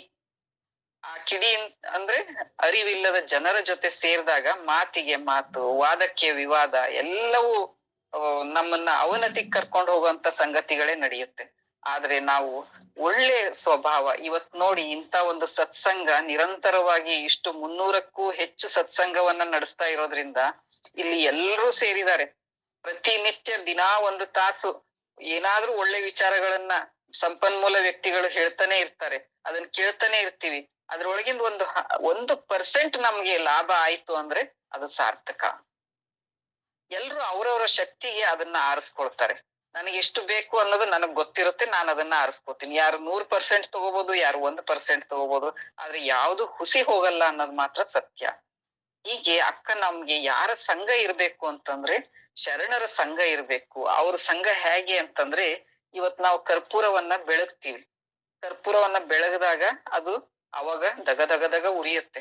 ಉರಿದ ಮೇಲೆ ಆಮೇಲೆ ಅದು ಅಲ್ಲಿ ಏನೂ ಇರೋದಿಲ್ಲ, ಎಲ್ಲವೂ ನಂದಿ ಹೋಗಿರುತ್ತೆ. ಆದ್ರೆ ಒಂದು ಸುಂದರವಾದ ಒಂದು ಸುವಾಸನೆ ಅಲ್ಲಿ ಪಸರಿಸ್ಕೊಂಡಿರುತ್ತೆ. ಇದು ಒಂದು ಕರ್ಪೂರ. ಆ ಕರ್ಪೂರದ ಗಿರಿಯ ಉರಿಯನ್ನೇ ಮಾಡಿದಂತ ಶರಣರು ಇವತ್ತಿಗೂ ಜೀವಂತವಾಗಿ ಆ ಘಮಲನ್ನ ಸೂಸ್ತಾ ಇದ್ದಾರೆ. 12ನೇ ಶತಮಾನದಲ್ಲಿ ಬಂದಂತ ಘಮಲು 21ನೇ ಶತಮಾನದಲ್ಲಿ ನಾವ್ ಅದ್ರ ಪರಿಮಳವನ್ನ ಇವತ್ತು ತಗೊಳ್ತಾ ಇದೀವಿ. ಇದು ಪವರ್ ಆಫ್ ಥಾಟ್. ಆ ಶರಣರು ಏನು ಯೋಚನೆ ಮಾಡಿದ್ರು, ಆಲೋಚನೆ ಮಾಡಿದ್ರು, ಯಾವ ಯಾವ ಹಂತಗಳನ್ನ ನಮ್ಗೆ ಹಾಕಿ ಕೊಟ್ರು, ಬದುಕಿನಲ್ಲಿ ಹೀಗೆ ಇರ್ರಿ ಹಾಗೆ ಇರ್ರಿ ಅಂತ, ಅದು ಇವತ್ತು ನಮ್ಗೆ ಆ ಘಮಲನ್ನ ಬೀಳ್ತಾ ಇದೆ. ಇದು ನಮ್ಮ ಒಳಗಿನ ಪವರ್ ಆಫ್ ಥಾಟ್ ಅನ್ನ ಜಾಗೃತಗೊಳಿಸುವಂತ ಸ್ಥಿತಿ. ನಂತರ ನಾವು ನಮ್ಮೊಳಗಡೆ ಸೆಲ್ಫ್ ಅವೇರ್ನೆಸ್ ಇರ್ಬೇಕು. ಸ್ವಯಂ ಜಾಗೃತಿ ಅಂತಾರಲ್ಲ, ನಮ್ಗೆ ಸ್ವಯಂ ಜಾಗೃತಿ ಇರ್ಬೇಕು. ನಾನ್ ಏನಿದೀನಿ, ನನ್ನ ಶಕ್ತಿ ಏನಿದೆ, ನನ್ನ ಮಿತಿ ಏನಿದೆ, ನಾನು ಏನ್ ಮಾಡಬಲ್ಲೆ ಅನ್ನೋದು ನಮ್ಗ್ ಗೊತ್ತಿರ್ಬೇಕು. ನಮ್ಗಂತೂ ಅಕ್ಕ ಮಹಾದೇವಿ ಅಷ್ಟು ಚಾಲೆಂಜಿಂಗ್ ಲೈಫ್ ಇಲ್ಲ, ನಾವು ಬಹಳ ಸುಖವಾಗಿದ್ದೀವಿ. ಆದ್ರೆ ಅಕ್ಕನಿಗೆ ಎಂತ ಚಾಲೆಂಜ್ ಇತ್ತಂತಂದ್ರೆ, ಒಂದು ಘಟನೆನ ತಗೊಳ್ಳೋಣ. ಉಡುತಡಿಯಿಂದ ಅಲ್ಲಿ ಎಲ್ಲವೂ ಮುಗೀತು, ನಂದು ಇನ್ನೇನು ಇಲ್ಲ ಉಡುತಡಿಯಲ್ಲಿ ಅಂತ ಅಂದಾಗ ಶರಣರು ಕೈ ಬೀಸಿ ಕರೆದಂಗ ಆಗುತ್ತೆ ಅಕ್ಕ ಮಹಾದೇವಿಗೆ. ಅಲ್ಲಿಗೆ ಹೋಗ್ಬೇಕು ಅಂದ್ರೆ ಏನೂ ಇಲ್ಲ, ಈಗಿನಂಗ ಅನುಕೂಲ ಇಲ್ಲ, ಆದ್ರೂನು ಅಕ್ಕ ಅಲ್ಲಿಗೆ ಹೋಗೋದು, ನಿರ್ಧಾರ ತಗೊಳ್ಳೋದು. ಆ ನಿರ್ಧಾರ ಇದೆಯಲ್ಲ, ಆ ಒಳಗಡೆ ನಮ್ಗೆ ನನ್ನ ಮೇಲೆ ಕಾನ್ಫಿಡೆನ್ಸ್, ನಾನು ನನ್ನ ಮೇಲೆ ಎಷ್ಟು ವಿಶ್ವಾಸ ಇಟ್ಕೊಂಡಿದೀನಿ ಅಂತಂದ್ರೆ, ನಾನ್ ಏನ್ ಮಾಡ್ಬೇಕಾಗಿದೆಯೋ ಅದನ್ನ ನಾನ್ ಮಾಡೇ ತೀರ್ತೀನಿ ಅಂತ ಒಂದು ಸೆಲ್ಫ್ ಅವೇರ್ನೆಸ್ ಅಕ್ಕನಲ್ಲಿತ್ತು. ಹಾಗೆ ಹೊರಟಾಗ ನಂಗೆ ದಾರಿಯಲ್ಲಿ ಏನ್ ಊಟ ಮಾಡ್ಲಿ, ಅಷ್ಟು ದೂರ ಹೇಗ್ ನಡ್ಕೊಂಡ್ ಹೋಗ್ಲಿ, ನನ್ ಕಾಲಿಗೆ ಏನಿದೆ, ನನ್ ಕಾಲಿಗೆ ಮುಳ್ಳು ಚುಚ್ಚಿದ್ರೆ ಏನ್ ಮಾಡ್ಲಿ, ಆರೋಗ್ಯ ಕೆಟ್ರೆ ಏನ್ ಮಾಡ್ಲಿ, ಇಂತ ಯಾವ ಆಲೋಚನೆಗಳು ಅಕ್ಕನಿಗೆ ಬರ್ಲಿಲ್ಲ. ಅಕ್ಕನ ನಿರ್ಧಾರ ಏನಿತ್ತು ಅಂತಂದ್ರೆ, ಹಸಿವಾದೊಡೆ ಊರೊಳಗೆ ಭಿಕ್ಷಾನ್ನಗಳುಂಟು, ಕೃಷಿಯಾದಡೆ ಕೆರೆ ಹಳ್ಳ ಬಾವಿಗಳುಂಟು, ಅಂಗಶೀತಕ್ಕೆ ಬೀಸಾಟ ಅರಿವೆಗಳುಂಟು, ಶಯನಕ್ಕೆ ಹಾಳು ದೇಗುಲಗಳುಂಟು, ಚನ್ನಮಲ್ಲಿಕಾರ್ಜುನ ಆತ್ಮ ಸಂಗಾತಕ್ಕೆ ನೀನೆನಗುಂಟು ಅಂತ ಅಕ್ಕ ಯಾವುದು ಲೆಕ್ಕಿಸ್ದೇನೆ ಮುಂದಕ್ಕೆ ಹೋಗ್ತಿರೋದು ಒಂದೇ ಕೆಲ್ಸ. ನಾವು ಈ ಒಂದು ಮನೆಯಿಂದ ಹೋಗ್ಬೇಕಾದ್ರೆ ಪರ್ಸಲ್ ಒಂದ್ ಬಾಟ್ಲ್ ಇಟ್ಕೋತೀವಿ, ಗಂಟ್ಲು ಒಣಗಿದ್ರೆ ಅಂತ ಹೇಳಿ, ಹಸಿವಾದ್ರೆ ಅಂತ ಹೇಳಿ ಊಟ ಇಟ್ಕೊಳ್ತೀವಿ, ಮತ್ತೆ ಹೋಗಿ ವಾಪಸ್ ಬರೋವರೆಗೂನು ಏನೇನ್ ಬೇಕೋ ಎಲ್ಲ ತಯಾರಿಯನ್ನ ಮಾಡ್ಕೊಳ್ತೀವಿ. ಆದ್ರೆ ಯಾರು ನಿಜವಾದ ಸಾಧಕ ಇರ್ತಾನಲ್ಲ, ಅವನಿಗೆ ತನ್ನ ಗಮ್ಯ ಮುಖ್ಯ ಆಗುತ್ತೆ ಹೊರತು ಈ ಸಣ್ಣ ಪುಟ್ಟ ಎಲ್ಲ ಹಸಿವು, ನೀರಡಿಕೆ, ನಿದ್ರೆ ಇವು ಯಾವು ಮ್ಯಾಟ್ರ್ ಆಗೋದೇ ಇಲ್ಲ. ಹೀಗಾಗ್ಲಿಕ್ಕೆ ಹ್ಯಾಕ್ ಸಾಧ್ಯ ಅಂತಂದ್ರೆ, ಅದು ನಮ್ಮ ಮೈಂಡ್ ಸೆಟ್. ನಮ್ಮೊಳಗಿನ ಮನೋಭಾವ ಹೇಗಿರ್ಬೇಕು ಅಂತಂದ್ರೆ, ಅಷ್ಟು ಸ್ಟ್ರಾಂಗ್ ಆಗಿರ್ಬೇಕದು. ಅಕ್ಕನಲ್ಲಿ ಆ ಒಳಗಿನ ಪಯಣವನ್ನ ಮಾಡ್ಬೇಕು ಅಂತಂದಾಗ ಅದು ಆಂತರಿಕ ಶಕ್ತಿನೂ ಕೂಡ ಅಷ್ಟೇ ಪವರ್ಫುಲ್ ಆಗಿತ್ತು. ಬದುಕಿನಲ್ಲಿ ಒಂದೇನೋ ಸಮಸ್ಯೆ ಬಂತು, ಈಗ ಮದ್ವೆ ಆದ್ಮೇಲೆ ಗಂಡ ಸರಿ ಇಲ್ಲ ಅಂತ ಗೊತ್ತಾಯ್ತು, ಗಂಡ ಸರಿ ಇಲ್ಲ ಅಂತಂದ್ಮೇಲೆ ಗಂಡನ್ ಬಿಟ್ಟು ಹೋಗ್ಬೇಕು ಅಂತ ನಿರ್ಧಾರ ಮಾಡೋದಿದೆಯಲ್ಲ, ಆ ಮಾಡ್ಬೇಕಾದ್ರೆ ಮುಂದಿನ ಬದುಕು ಏನು ಅನ್ನೋದಿರುತ್ತೆ. ಆ ಮುಂದಿನ ಬದುಕಿನ ಪ್ರಶ್ನೆಗೆ ಉತ್ತರವನ್ನ ನಾವು ಹುಡ್ಕೊಳ್ಳಿಲ್ಲ ಅಂತಂದ್ರೆ ಮನೆ ಬಿಟ್ಟು ಹೊರಗೆ ಹೋಗ್ಲಿಕ್ಕೆ ಆಗದೇ ಇಲ್ಲ. ಆದ್ರೆ ಅಕ್ಕನಿಗ್ ಸಾಧ್ಯ ಆಯ್ತು. ಏನು ಯೋಚನೆನೆ ಮಾಡ್ಲಿಲ್ಲ, ನನ್ನ ಗಮ್ಯ ಬೇರೆ ಇದೆ, ನಾನು ಚನ್ನಮಲ್ಲಿಕಾರ್ಜುನನ ಹುಡುಕಾಟದಲ್ಲಿದ್ದೀನಿ, ಅವನನ್ನ ನಾನು ಭೇಟಿ ಆಗ್ಬೇಕು, ನನಗ್ ಶರಣರನ್ನ ಸಿಗ್ಬೇಕು, ನಾನು ಶರಣರ ಸಂಘದಲ್ಲಿ ನಾನು ಬೆರಿಬೇಕು, ನಾನು ಅವ್ರ ಹತ್ರ ಇನ್ನೂ ಕಲಿಯೋದಿದೆ. ಈಗ ದೂರದಿಂದ ಬಂದು ಅದ್ ಒಂದಷ್ಟು ವಚನಗಳು ಬಂತು, ಶರಣರು ಹಾಗೆ ಅಂತ ಬಂದ್ರು, ಹೀಗೆ ಅಂತ ಎಲ್ಲ ಕೇಳಿ ಬಂತು. ಇವರು ಗುರುಗಳು ಬಂದ್ ಹೇಳಿದ್ರು, ಸ್ವಾಮಿಗಳು ಬಂದ್ ಹೇಳಿದ್ರು, ಜಂಗಮರು ಸಿಗ್ತಾ ಇದ್ರು. ಆದ್ರೆ ಆ ಹೋಗ್ಲೇಬೇಕು ಅನ್ನೋ ಒಂದು ಹಠ ಇದೆಯಲ್ಲ, ಅದಕ್ಕೆ ಮೈಂಡ್ ಸೆಟ್. ಅಕ್ಕನ ಮನೋಭಾವ ಹೇಗಿತ್ತು ಅಂತಂದ್ರೆ, ಎಂಥದೇ ಕಷ್ಟ ಬರ್ಲಿ, ಅಕಸ್ಮಾತ್ ಬೆಂಕಿಯ ಮಳೆ ಬಂತು, ಕಷ್ಟಗಳು ಬೆಂಕಿಯ ರೂಪದಲ್ಲೇ ಮಳೆಯಾಗಿ ಬಂತು ಅಂತಂದ್ರೆ ಬರ್ಲಿ ಅಂತ ಅನ್ನೋದು. ಆಮೇಲೆ ಗುಡ್ಡ, ಆಕಾಶ, ಮೋಡ ಎಲ್ಲ ನನ್ನ ಮೈ ಮೇಲೆ ಬೀಳುತ್ತೆ ಅಂದ್ರೆ ಬೀಳ್ಲಿ, ನನ್ಗೇನ್ ಕಷ್ಟ ಇಲ್ಲ, ಏನಾದ್ರೂ ಚಿಂತೆ ಇಲ್ಲ. ಕೊನೆ ಏನಾಗ್ಬೋದು ಮನುಷ್ಯನಿಗೆ ಇಲ್ಲ, ಕೊನೆ ಹಂತ ಕುತ್ತಿಗೆನ ಕಡ್ದು ಕೆಳಗ್ ಬೀಳಿಸ್ಬೋದು. ಅಂತ ಸಂದರ್ಭ ಬಂದ್ರುನು ನಾನು ಅದಕ್ಕೆ ಏನೂ ಯೋಚನೆ ಮಾಡೋದಿಲ್ಲ. ನನ್ನ ಇಟ್ಟ ಹೆಜ್ಜೆಯನ್ನ ಹಿಂದಕ್ಕೆ ನಾನು ತೆಗೆದುಕೊಳ್ಳಲ್ಲ ಅನ್ನೋ ಒಂದು ಮೈಂಡ್ ಸೆಟ್ ಇದೆಲ್ಲ, ಅದು ಅದ್ಭುತ. ಕಿಡಿ ಕಿಡಿ ಕೆದರಿದಡೆ ಎನಗೆ ಹಸಿವು ತೃಷೆಯಡಗಿತ್ತೆಂಬೆನು, ಮುಗಿಲು ಹರಿದು ಬಿದ್ದಡೆ ಎನಗೆ ಮಜ್ಜನ ಕೆರೆದರೆಂಬೆನು, ಗಿರಿ ಮೇಲೆ ಬಿದ್ದಡೆ ಎನಗೆ ಪುಷ್ಪವೆಂಬೆನು, ಚನ್ನಮಲ್ಲಿಕಾರ್ಜುನಯ್ಯ ಶಿರ ಹರಿದು ಬಿದ್ದಡೆ ಪ್ರಾಣ ನಿಮಗರ್ಪಿತವೆಂಬೆನು. ನೋಡಿ, ಮನುಷ್ಯನ ಕೊನೆ ಹಂತ ಏನಿರ್ಬೋದು, ಈ ಪ್ರಾಣನೇ ಹೋಗುತ್ತಲ್ಲ, ಆದ್ರೂ ಹೋದ್ರೂ ಹೋಗ್ಲಿ, ಆದ್ರೆ ನನಗೆ ಮಾತ್ರ ಚನ್ನಮಲ್ಲಿಕಾರ್ಜುನನ್ನ ಹುಡುಕಿಕೊಂಡು ಹೋಗೋದಿದೆ, ನನ್ನ ಆಂತರಿಕ ಪ್ರಜ್ಞೆಯನ್ನ ಜಾಗೃತಗೊಳಿಸೋದಿದೆ ಅಂತ ಅಕ್ಕನ ಏನು ಒಂದು ಗುರಿ ಇರುತ್ತಲ್ಲ, ಆ ಗುರಿಗೆ ಯಾವುದೇ ಕಷ್ಟ ಬಂದ್ರೂನು ಅದು ತೊಂದ್ರೆ ಕೊಡೋದಿಲ್ಲ. ಈಗ ನನ್ಗೆ ಏನೋ ಬೇಕಾಗಿದೆ, ಅಕ್ಕನಿಗೆ ತನ್ನ ಗಮ್ಯ ಒಂದು ಏನೋ ಇದೆ, ಅದನ್ನ ದೃಶ್ಯೀಕರಣ ಮಾಡ್ಕೊಳ್ಳೋ ಒಂದು ತಂತ್ರ ಇರುತ್ತೆ, ವಿಜುವಲೈಸೇಷನ್ ಟೆಕ್ನಿಕ್ ಅಂತ ಹೇಳಿ ಇವತ್ತಿನ ಆಧುನಿಕ ಸಂದರ್ಭದಲ್ಲಿ ನಾವು ಹೇಳ್ತೀವಿ. ಅಂದ್ರೆ ನನಗ್ ಬೇಕಾಗಿದ್ರ ಬಗ್ಗೆ ನಾನು ದೃಶ್ಯಗಳನ್ನ ಕಾಣೋದು. ಆ ದೃಶ್ಯ ಹೇಗಿರ್ಬೇಕು ಅಂತಂದ್ರೆ, ಮುಂದೆ ನನಗ್ ಬೇಕಾಗಿದ್ದು ಗುರಿ ಸಾಧನೆಯ ಅದ್ರಲ್ಲಿ ಆಗ್ಬೇಕು. ಹಾಗೆ ಅಕ್ಕ ಯಾವ ರೀತಿಯ ತಯಾರಿ ಇತ್ತು ಅಂತಂದ್ರೆ, ಉಡುತಡಿಯಲ್ಲಿ ಇರುವಾಗಿನ ರಚನೆ ಅಂತ ನನಗ ಅನ್ಸೋದು ಈ ವಚನ. ಆ ಶಿವನ ಒಂದು ಪರಿಕಲ್ಪನೆ ಏನು, ಲಿಂಗದ ಪರಿಕಲ್ಪನೆಗಿಂತಲೂ ಮೊದಲು ಶಿವನ ಪರಿಕಲ್ಪನೆ, ಜೊತೆಯಲ್ಲಿ ಚನ್ನಮಲ್ಲಿಕಾರ್ಜುನ ತನ್ನ ಗಂಡ ಅನ್ನೋ ಒಂದು ಭಾವನೆ, ಇವು ಎಲ್ಲವೂ ಅಕ್ಕನಿಗೆ ಬಾಲ್ಯದಿಂದಲೇ ಪ್ರಭಾವ ಬೀರಿದಂಥದ್ದು.